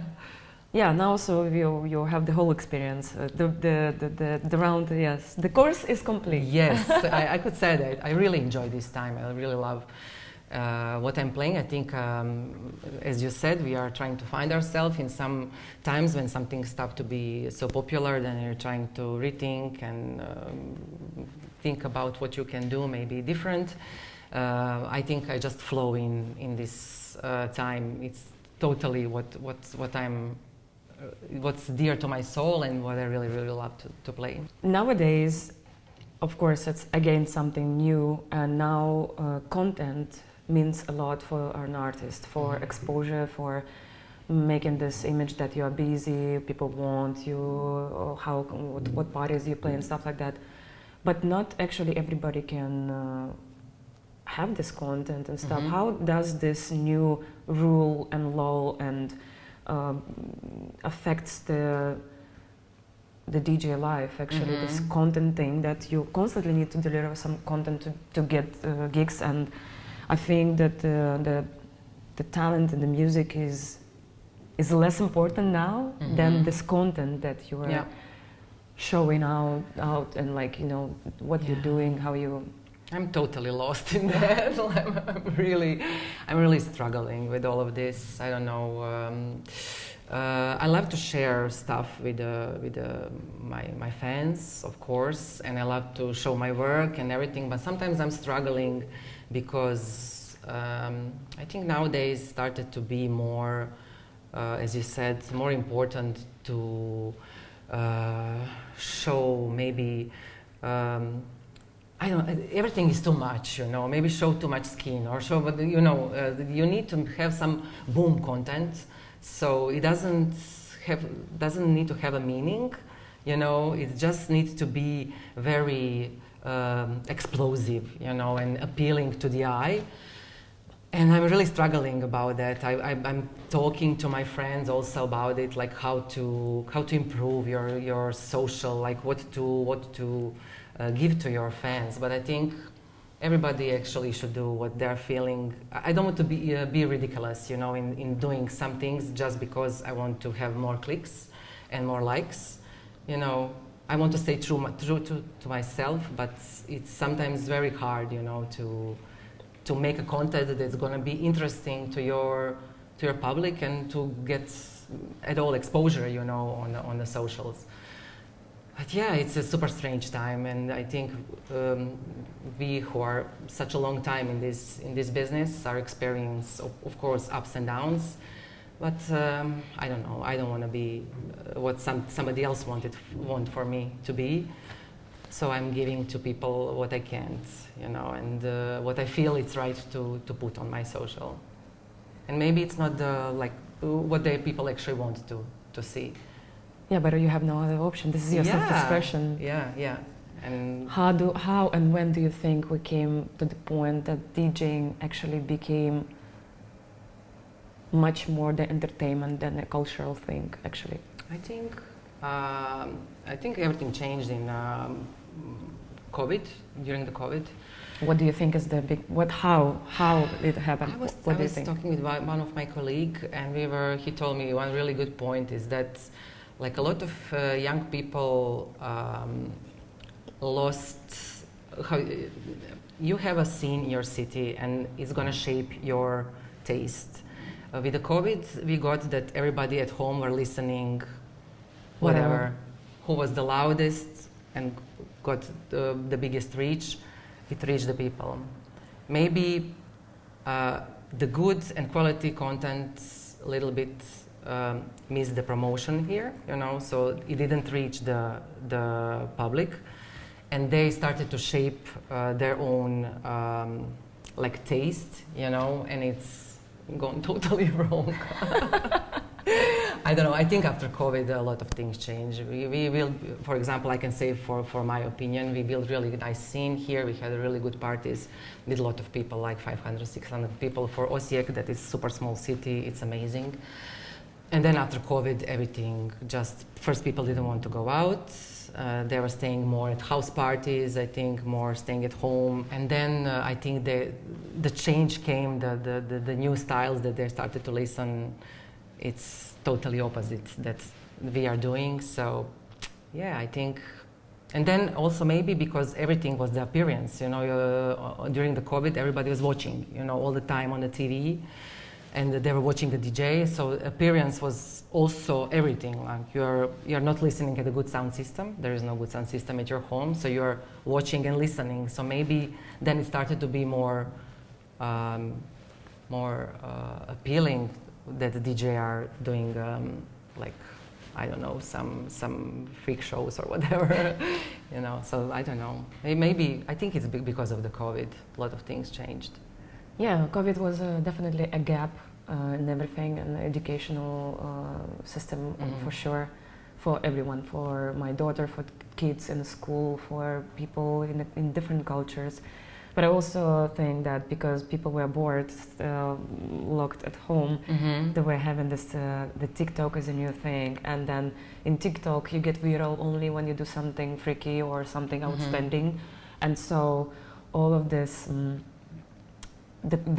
the COVID was ended up, the older generation had this gap, and they said like, okay, well, we had enough of party, now we're just out of it, you know. They get out, somehow you don't want to get back again. Yeah. The sense and the chain is broken, is lost. A lot of people got kids also. Kids, job, they tasted calm life and they loved it, you know. It's also, and the new kids, they have the gap, and they didn't have education from from the clubs. They only got an education from the kind of apps and socials and all of this like freak show and expression and stuff. So then when everything started to work again, it was, I totally think that the scene, I can say now, it was like before and after. Completely. Like I don't even see the connections between all of this. It's just like, how to say it, a broken, it's a new planet. It is. The scene is totally different. Like before and after, totally different. But also I found, what is the problem? To make your content viral, you not only need to look special or behave special or do something special. It's also about the music, and the problem I found is that lately the whole scene became a bootleg and remix oh my God, yes. of 90s and 20s MTV hit parade. Yes, yeah. There's literally no show, no boiler room set, no whatever, without kind of a hit. And it became normal. For me, since I realized that, I don't play strictly, I play no hits. No hits. It's like, this is the easiest way you can get people attracted and like, and it's just, for me, it's a mark. If you play hits, for me, it's just like you're choosing the easy way, and you have nothing to do with education. Maybe people will kind of argue with me, and also many people think that entertainment is the meaning of DJing, but for me, it's just different. We all have different meanings. Yeah. But what you said, I think it's like trend in all sorts of musics. You know, in all styles, not only electronic. If you're listening commercial music today, what you can listen on the radio, it's also a remix from from some old stuff, you know, or they are taking just the parts of it that are interesting. And a lot of actually kids that are listening to that are too young to know the original, for example. And first, what they hear is that, and they think this is the original. You know, they're so funny. Like I was talking to some of the younger generation, and they were like, who is Prince? You know, like you know, something simple as that. They know somebody else took the Prince song, and they make it their own. You know, and this is the original. But I think it's like trend in all sorts of music, like in techno, which is even worse for the soul and what techno should be. You know, like what is the core of the meaning of what we are playing, not to remix some old stuff. But I think it's trend everywhere. Yeah, sad. I cannot handle this. Yeah, but it's gonna be over one time. You know, it's everything have its own cycle. So I think after some time, people start to be bored, of course, of the repetitive kind of thing. So I think it's gonna come over. Yeah. I It's don't gonna think be so. over. Yeah, it's gonna be. I'm always Why positive. are you so optimistic? I don't know. I'm always positive. Like I always look on the brighter side. Definitely. Yeah, but this is something to do with the thing that this. First of all, the biggest problem is that I think that it's a retromania. I've been reading the book of one journalist called the name of the book is Retromania, and he says that why we're so nostalgic about the past, why we always, especially in the music, when you remix or you sample the old tracks and whatever, it brings us back to the past, and it's blocking the future. Yeah. That's why also for me, when I was reading that book, I was thinking like, yeah, it's true actually, like, and that was a moment when I came out of this of being independent and like looking back to the 90s and playing like music from Like 90s. to good times. Yeah, like we pretend that like this is a classic. Yeah, it is the classic, but if we don't invest in the future and if we don't dig deeper into the modern music, then we will never have the future, you know, like we will always come back to the past and we will be slaves of the past. Yeah, yeah. Constantly. That is what's happening right now. Exactly, and then like how to break this thing. I think it has to be a big discussion about this retromania thing, and then so just to make artists aware of what they're doing, because I think most of the artists, they don't think, they just play because it's fun. It's normal, you know, like, yeah, this work, the track is working, it's funny, people want to have fun. It's mostly like that. Like nowadays it's entertainment because people just want to have fun at the party. They don't come to think whatever. It's this intelligent educational thing, I think it's already in the past, or it's a niche, very small. But being a slave of the past is a huge thing, and it's psychologically as well for each individual. And I think people need to think about it, and this issue has to come out in public and a bigger scale. Well, I think the biggest thing what we can do is just continue doing what we are doing. I think this is the loudest thing that you can do, like promote good music. And I'm again positive, it's gonna come to the right ear. It's gonna come to that person that came to my party on Tomorrowland. It's gonna happen, you know, and you just need to stay true to yourself and just do what you think that can educate people, and then I think it's gonna happen. I think we just need to stay positive and do what we are doing the best. Okay, I think on this note we have to move forward to a studio of DJ Insolate, my guest today. It's Nastia, and we are watching True Talk series on my YouTube channel. Stay tuned. So now we move to the studio, finally, the sacred place. Well, it's the place where everything is happening and the most important things are happening here. We are going into the last part of the interview with Insolate, and yeah, I'm excited to ask my last questions, and I think for the crowd, for people who are watching this, is the most important and most interesting part, because we are here all about and for the music.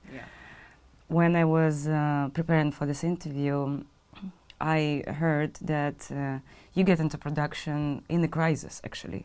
So when you started, everything was fine, you were growing, started to have gigs around and everything, but then there was a moment when you didn't kind of fit current trends, and that was a crisis when you couldn't even have gigs and anything, but you couldn't have another job because you see yourself only in music, and that was and how you get into production. Is that right? Yeah, that's perfectly right.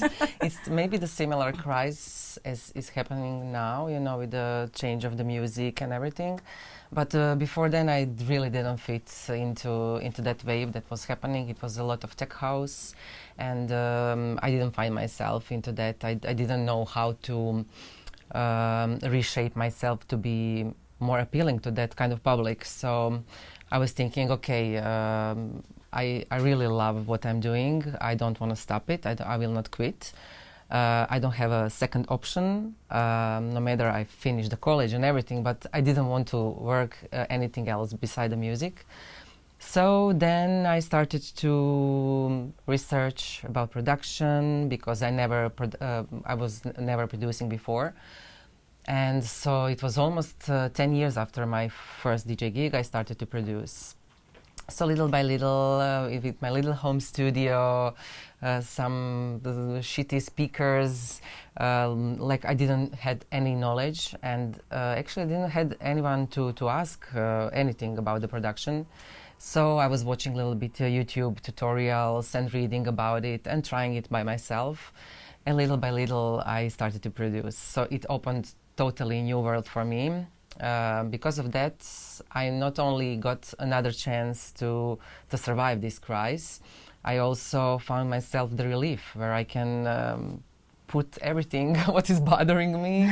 If I'm happy, if I'm sad or whatever, I just sit in my studio nowadays also and just put everything not on the paper but on the speakers, you know.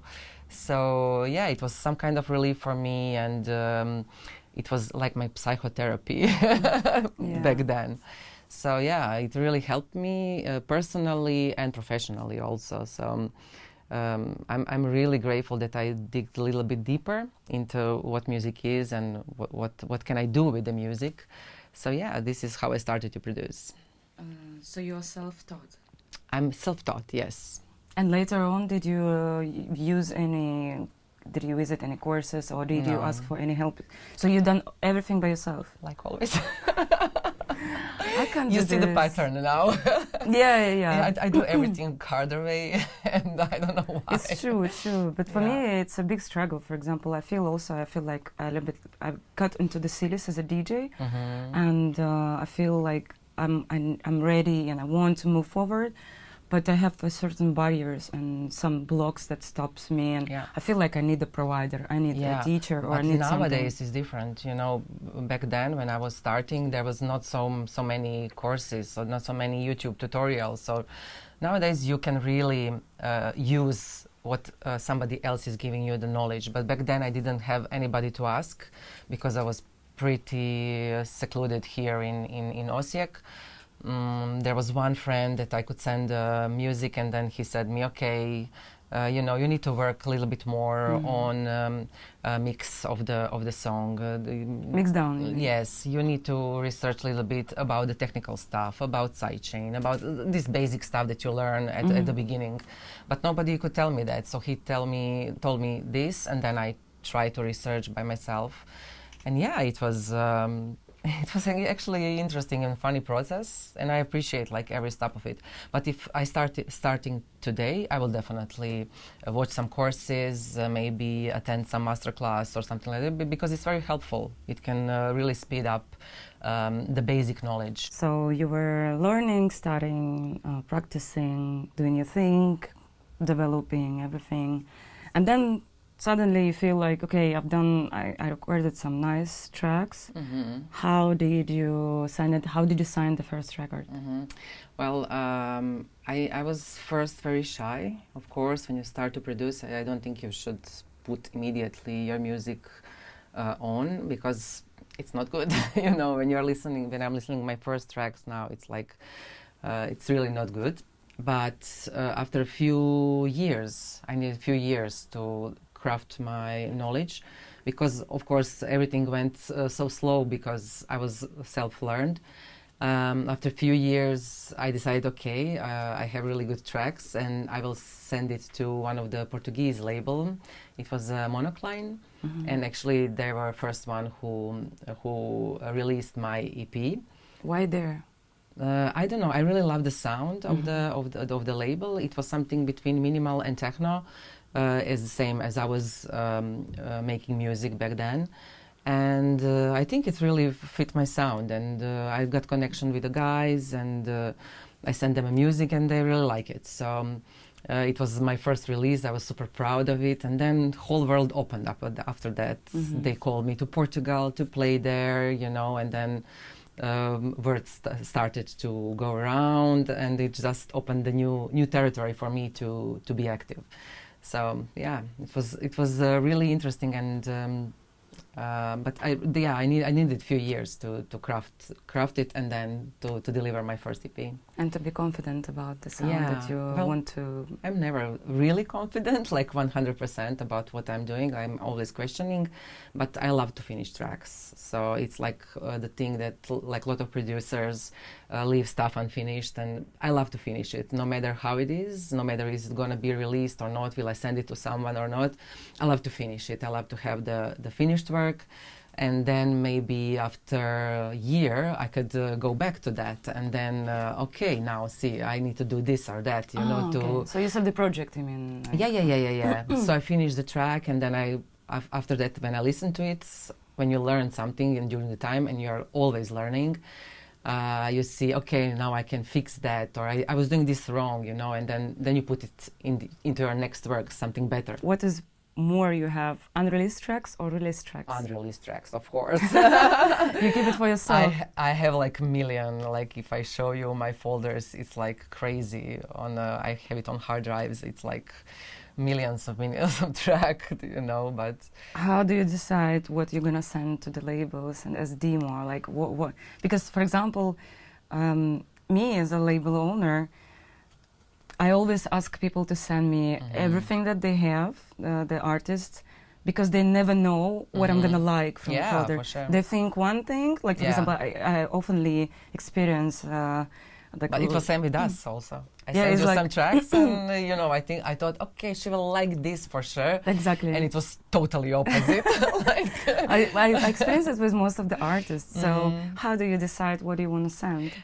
Normally, I love to play my tracks before I send it to anybody. I try them out on the party and see where they fit. You know, I'm satisfied.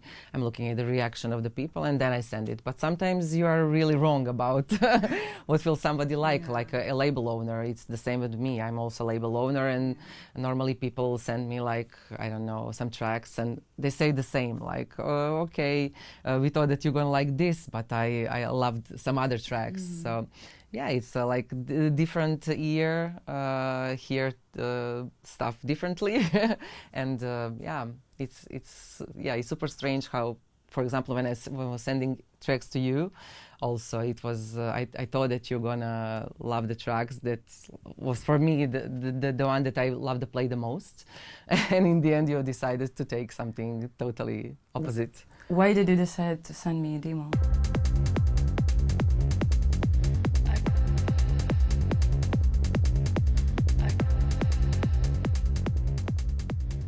I love your work, and I love the label, and also I played a lot of tracks from Nechto. Nechto, yes. Nechto, and we say Nechto is the same meaning, like something. Say very close. Yeah. And yeah, I love the tracks and I love your work, and I was following what we are doing, and I thought, okay, I think we could make something really good, yeah, together. So let's tell the story of the track. Yeah. Yeah, so, well, the story is like that. Sunjica, she sent me demos, few tracks, and then after listening a few times, like, I need some time to listen to the demo, because when I'm listening to demo, I need to listen to a different time of the day, a different mood, different situation, so I test the track in different situations. And then I picked up one track, and I said, okay, we start from here. Later on, few months later, I'm saying like, Sunjica, look, I'm doing this VA, and I want to put your track on a VA. And she said, yeah, you know, but signing the IP to pitch control with Ellen, and she wants exactly this track. Can I take this track and then I give you something else? I said, like, well, you know, I didn't really like it because I already signed it. I was the first one, and I particularly like this track, so we got stuck for a while. Yeah. We were like, I was feeling like, okay, because it's not happening with me for the first time. Oh, okay. There was another story when I already announced the track, and the guy, he withdrew the track back, and he signed it to another label, Okay. and it was a big drama because the label that he signed was a kind of like, I mean, it's just a very conflict situation, and I have kind of a trauma of this because of that. Yeah. So we had this discussion in WhatsApp, and I was like, why? And the next day, she's sending me the track and says, like, you know, I really wanted to make everybody happy, so I worked all night and I recorded this track.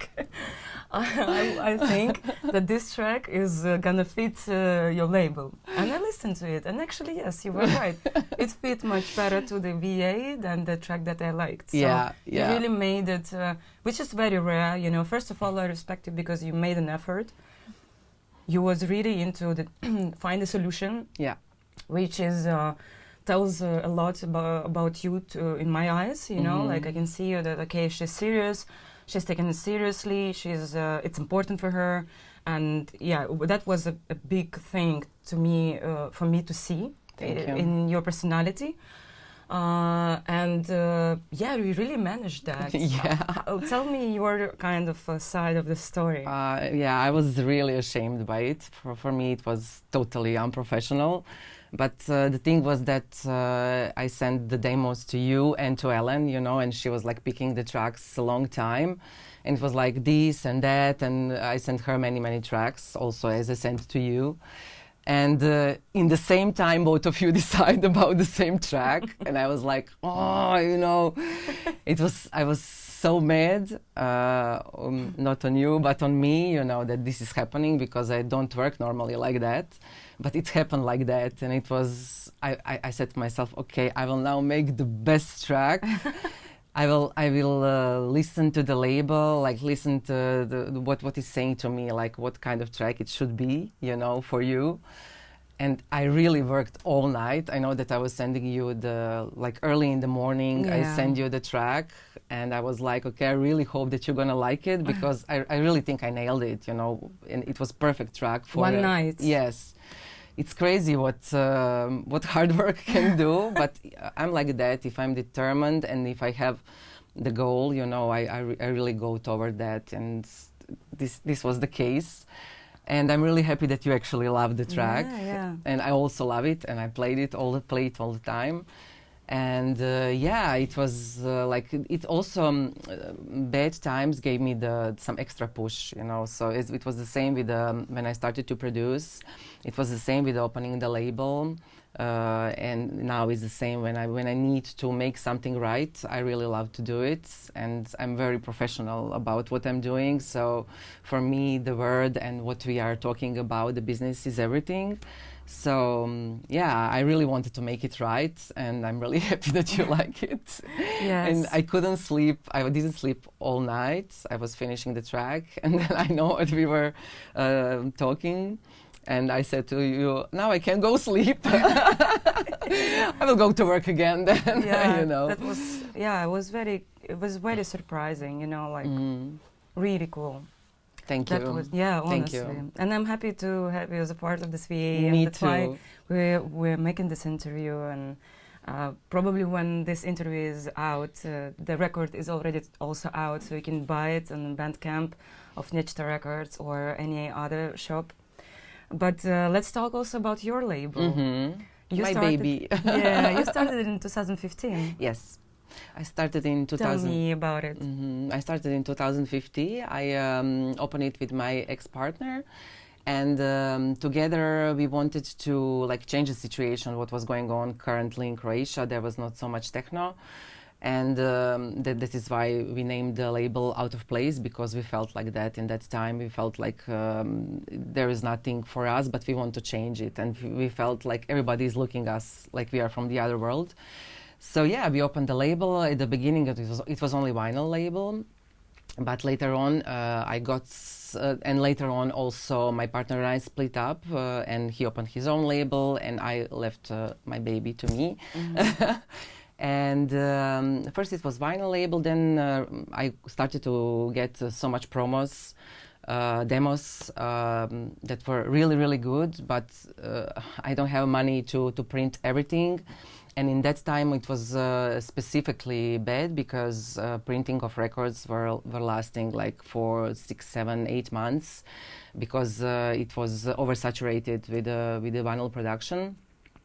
I think all the old stuff started to go to repress and everything. So yeah, it was a really hard time to press something. So I didn't want to wait to press, to wait for the press for 7 months and they release one vinyl.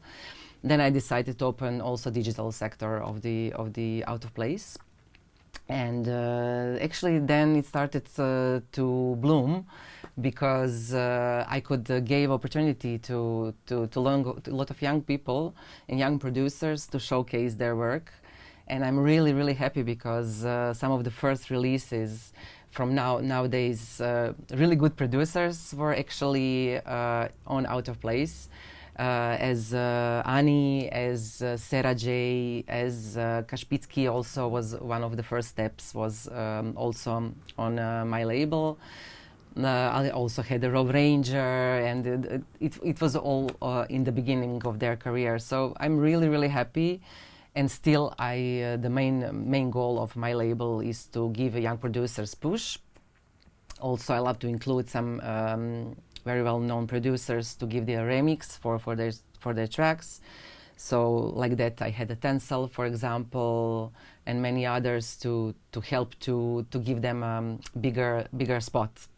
So yeah, it's my baby and I love it, and I got many demos, and I'm surprised how talented young producers are, and super happy that I can give them platform to showcase their work. Yeah.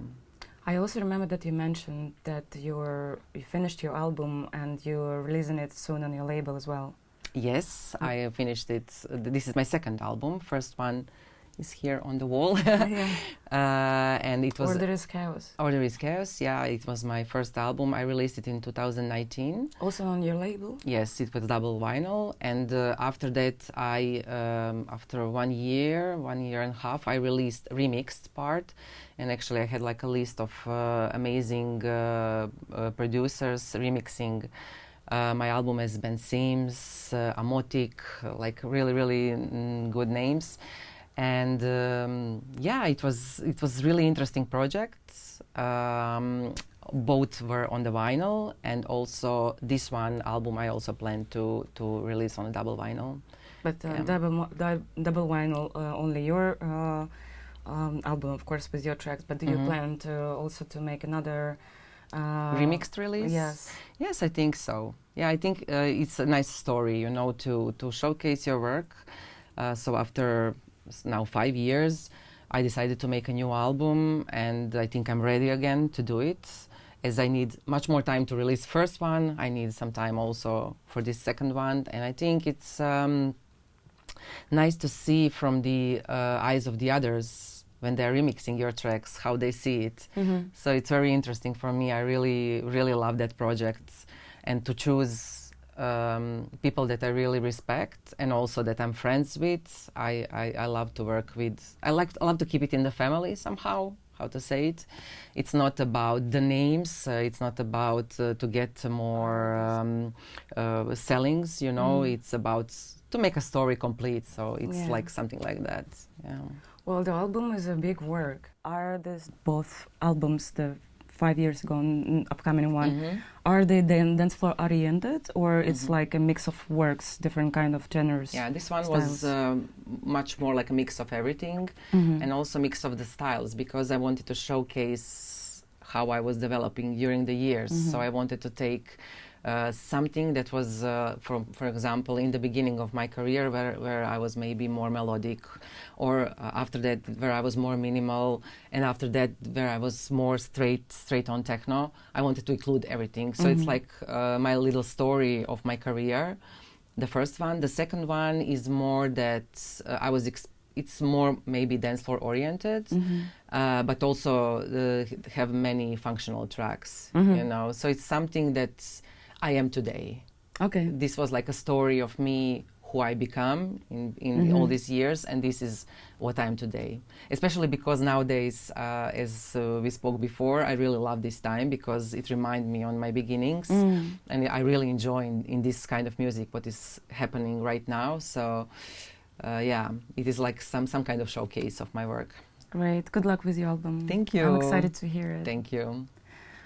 Let's talk about your masterclass, because I was having a question about what did you do during pandemic, because there are like certain people where they got stuck and like depressed and they couldn't even move, and some other people, like I was super hyperactive. I found projects, I found things what I want to do, how to do it.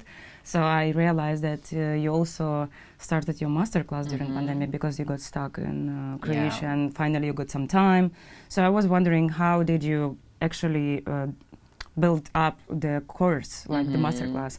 Because, you know, knowing how to produce is one thing, but how to build up the course is another thing, because you need to kind of, and I think it's very difficult work, actually. You need to think about, you need to make a concept, you need to put all things together. You also need to feel confident about that you know enough to be a face of this masterclass and present this course. So how did you go through this all, and how did you construct it? I in that particular time I felt that I know enough about basics that I can teach about them. So after that finesse, it's about the people, how they're gonna use my basics. But I think I have a little bit of my mom. My mom is a teacher, so probably I picked up a little bit from her this teaching experience. And yeah, I built a masterclass. Actually, the first how I got to masterclass is that before the pandemics, like 1 month before, I got invited from MasterCard and one national newspaper. They were doing a project about women in business, and it the name of the this thing was 1 in 4 million. And it was about young businessmen, women in business. So they chose me and 4 other girls, but in different kind of businesses. So one had a craft brewery, one had some breakfast place, and I was a DJ and musician. So they gather us 5 and give us education in business. And then pandemic started. Warm up. Yeah, then pandemic started, and first we were going to school in Zagreb, and after that we continued over the Zoom, and it was really nice, and I learned a lot about business that I actually didn't know. And in the end of the business, in the end of this teaching, we needed to make a project. And my idea of project was a masterclass. So you knew it from the beginning, even before pandemic? No, because after, when we were finishing, it was already pandemic. Okay. You know, okay. When we were finishing this course, it was already pandemic. And yeah, my last work was a masterclass. Production masterclass, and then I got the idea, okay, why to be only the work for that course, like I'm showcasing, why I'm not doing it that in real life? Now is the time, because this is something that I really wanted to do maybe when I'm older, when I go, you know, when I don't play anymore, and when, you know, if you have time to teach. But that was actually the right time to do it, because we were all sitting at home. We were not having any gigs, very rarely. And yeah, I started to think about it. Okay, maybe I should make some kind of course. And then in the end, I made it. It had like 10 modules. And I'm describing everything from the start, from the scratch. So when you first turn on the Ableton, what you see, what you are doing with it, how you use all VSTs, how to use the Ableton in the best way. And in the end, then showing some external VSTs and this kind of stuff. So yeah, it was really interesting, because I had a course in English and in Croatian, so 2 different generations. And later on, then I continued to do it only in English because it was exhausting to have like, I have it in the same day. So I first have an English class and then Croatian class. I was talking all day, you know, and it was crazy, but it kept me busy. And it kept me alive, and it kept me to feel that I'm still in the scene, you know, because we were so apart from everything. Yeah, and it was really interesting. I met some really nice and productive and new generation of producers, some people that really want to learn. And I had really fun with them. We recorded everything on YouTube. They could rewatch all the sessions, and then I was giving them some assignments, yeah, to work on it. Then on the beginning of every class, we were going through that, see what we can do better, what I need to maybe learn them better, to describe them better, because as you said, it's totally different when you think, okay, now I know how to do something, you know, but how to explain somebody that is first time coming to see the Ableton, how to describe to him how to do something. Yeah, so it was really process for me also. I had 3 generations during the whole pandemic actually, and I learned a lot how to teach people how to make something, or to describe them some things that were basics to me, but for them were all the new things. So yeah, it was a really interesting and funny experience. Was it easy or was it challenging? Like, it was really challenging. Yeah, it was a lot of work. First, I needed to make a program, you know, and I put everything on the paper, and I was thinking about what we need to talk about. The structure. The structure, how to say it on English, you know, how to, not only to be like, to say it correctly, how to make it appealing to them, how to, so they feel like at home, you know, like it's something that they can connect with. So yeah, it was really challenging, but in the end we made it, and I have really really nice and satisfied people, producers in the end. Do you still teach? No, now I don't have time now for it, for that. But yeah, sometimes I think I will again do it. Nowadays I don't have time with the label, with the parties, with my own gigs. It's like impossible to do it because it's really exhausting. You have it like I had it every second day. And it takes time, you know. Yeah, it takes time to prepare, to do everything. So. And the homeworks, and then to check homeworks. And it's a proper teaching. It's a full-time job, let's say. Yeah. Okay, but then you know what to do if you quit traveling yourself. Yeah. What do you think about women who are releasing the ghost production? Like for me, for example, the main point is like if the woman is releasing the music, I must see some content where she is actually making it. If I don't see the content where the artist, the producer is not only woman, it's not that's like what I wanted to ask you. Not only why you're saying only women. I apologize for this. I don't want to sound sexist myself. I was thinking the same.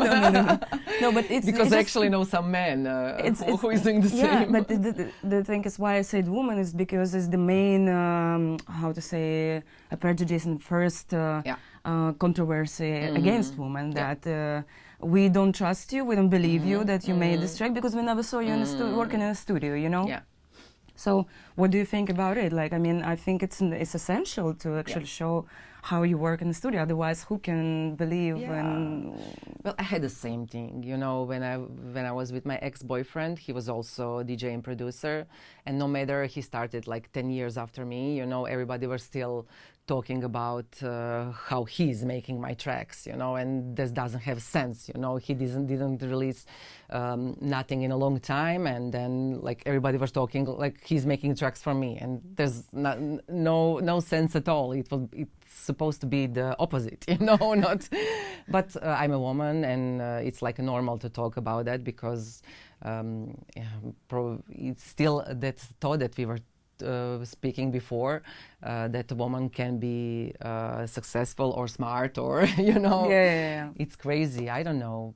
For me, actually, when I heard that one of my friends, which is female, is making tracks for one male producer, I was really surprised, because I can't believe that somebody can't learn how to. It's so insincere, you know. How can you give somebody to make you the music, and you're standing behind that and smiling and showcasing like it's your own work, but you didn't do anything, you know. And it's, for me, it's unbelievable. Because my music is my big passion and my love, and it's if somebody is doing that, it's like so insincere. I don't know. Yeah. Well, it's a formula, kind of. You know, some of the people are using it as a formula because it helps to open the doors and like to spread the name, to support. Succeed. It's true. But the other story about the production and the ghost production, whatever, I would say maybe a collaboration. Like, for example, Goldie didn't made his first album himself, so he was working in the studio with sound engineer. And actually, he was just present, and they decided together how to do it, how he's hearing it, and stuff like that. Did he sign that on the track? I think so. I think it's mentioned in the album. If it's mentioned, okay. But still, you know, I was talking about it because I was reading this in a book about the drum and bass scene. All Crews, the name of the book, and some of the producers, like my friends, they didn't know that Goldie cannot produce, that they don't know how to produce. So for them it was surprising, you know, after so many years. And I said, yeah, but you know that many people are doing that. Like they work in the studio, but with sound engineers. They have their own ideas, they explain what they hear, how to do it. That's different they do it together. What do you think about that? I think that's a different thing, because not all singers are also making the songs for themselves. They're not cantautors, and I think, okay, if you are doing with somebody in the studio who can translate your ideas, and you don't have maybe technical knowledge about it, and you sign that on the track, or it's very well known thing, for me it's okay. Credits, you know, credits.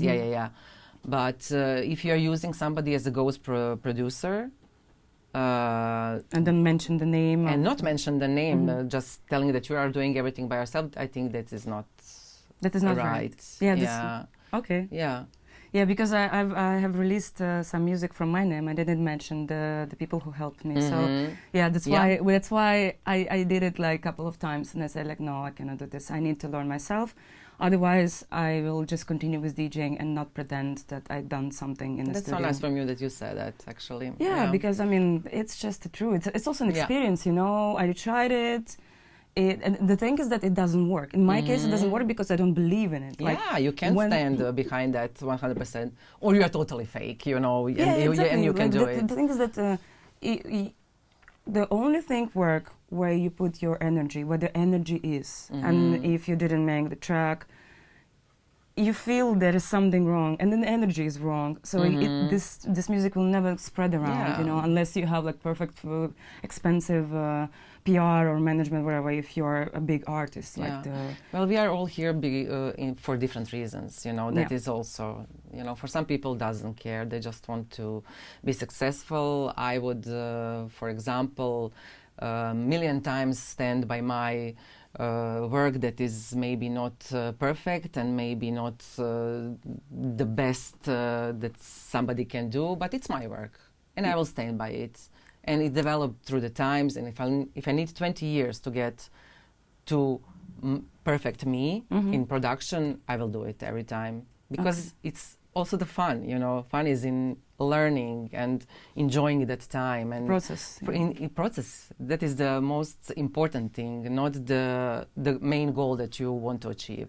And for me, my main goal was never to be the biggest star. I just wanted to actually work this, what became from hobby to my work. I wanted to do this all my life.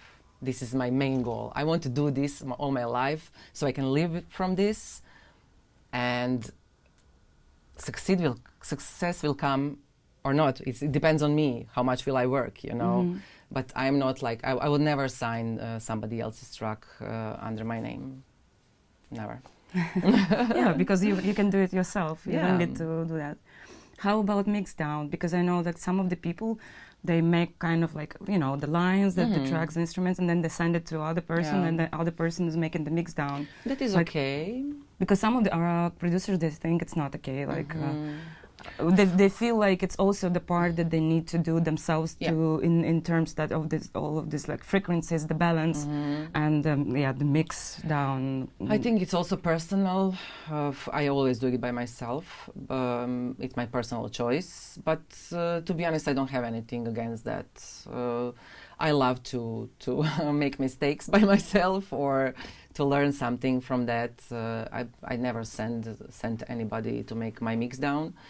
Only mastering, but I think it's personal. I don't have anything against that. I don't think it's a harm if somebody think, okay, I have really good idea, but maybe I have a lack of equipment, you know, and I can't make a mix down right, and I can't hear it right. I understand that, you know. It's not, for me, it's not such a big harm to do it. So actually about the equipment, I know that you recently moved to this apartment, to the studio, and not everything is set here. And what is your favorite? What do you use usually? And what do you used to use? Maybe you can give some advices. What was your favorite? Why did you change it? Like a little bit of the story of the setup that you're using. Yeah. After almost 9 years, I now moved to a new flat. So I made this new studio, and I want to thank my boyfriend because of that, because he made so many work on it. It's still in process, but I'm slowly getting to the final point where I want to be with the studio. I was changing the gear a lot during the time. I was using a lot of electron stuff.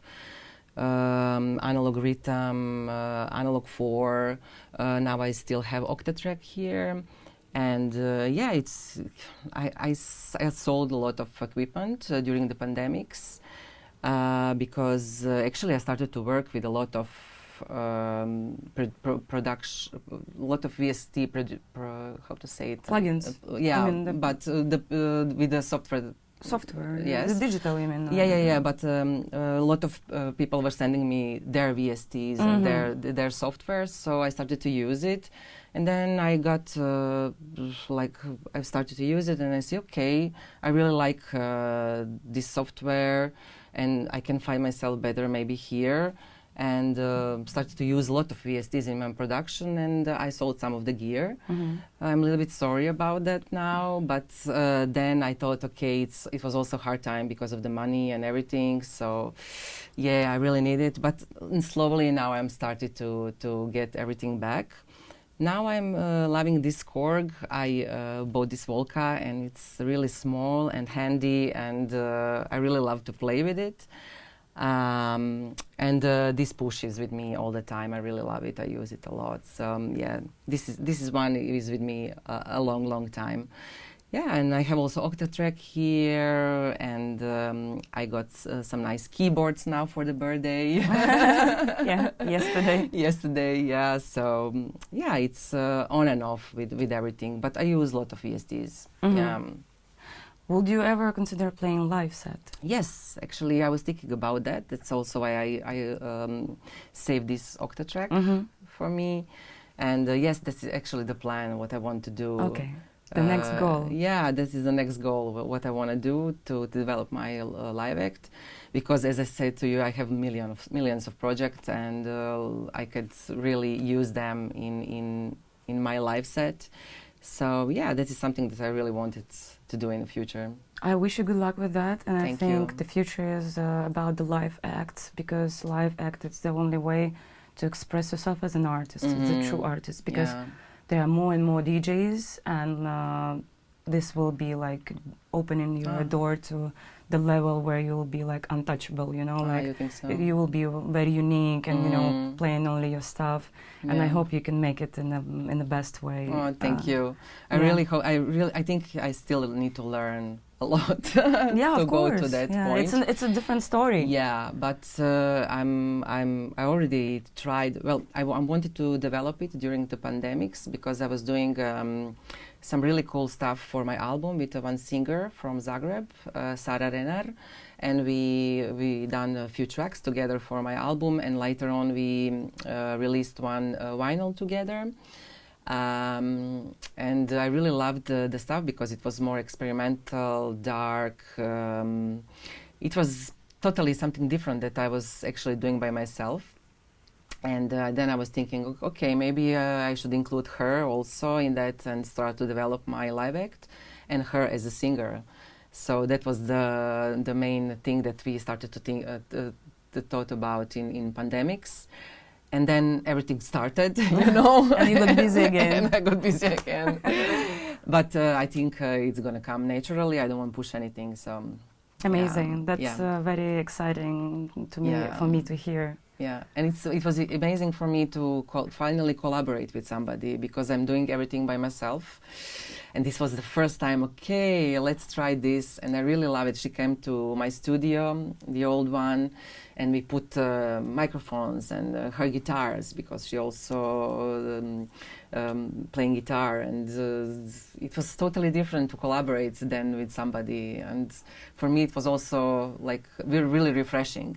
So I really want, maybe in the future, I would like to make something maybe with her or with other singer or maybe some guitar player, who knows, you know, like something interesting and a little bit to express and extend what I'm doing. Actually, my last question, do you have any side business? Do you have any side business? No. Like side business beside the music? Yes. No. All my life I'm doing only music, only DJing. Lately I feel a little bit concerned about it because doesn't it scares you that your body, your presence is the only business you have in life? What if something happens with you? We don't know, but sometimes you know it really lately it started to scare me, you know, like that I don't have any plan B or whatever. Just if I get sick, I cannot travel. I cannot have a tour. I cancel the gigs, and then I have no job. You know, but you will do something else then. Maybe connected to music in different way with your label, with production, with who knows what will some bad thing will bring you. But for me, I don't know. I love to live in present. So I'm super concentrated on presenting what is going now. I don't like to look too much further in the future or look past what happened. So yeah, I'm living in the present.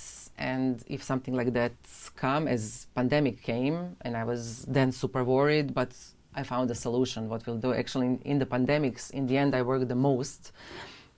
Many other things then I was recording live streams, doing different stuff for the label, done much more for the label, developed my label much more, and then masterclass of course also. But yeah, I'm going to just stay in the present and think about future when it comes. I think it's the best way, and I'm happy to hear that because it's a little bit matching with me, because I also learned that from like lately. I was reading the books of Eckhart Tolle, and he wrote some bestsellers. One of them is like The Power of Now, and it really helped me to kind of realize that it's true. You know, this book has completed my picture of life and the particular present moment. So I think it's the best you can do for yourself. It's very important, and also for the mental health, of course. It's very healthy. That's what I wanted to say. It's very healthy for your for you, for your body and your soul, like for everything. How do you stay in shape, and how do you take care of your health? I love to work out. It's something that really. So you do sport? I do sports. Yeah, I'm going to gym. It's something that really helped me. I love to take care of myself. Like I love to do sauna. I love long walks with my dog and my boyfriend. Nice. I love to indulge myself also as not only with work, you know, but I also work hard. So it's something, the balance. Yeah. I love to give myself a little bit of everything. Yeah.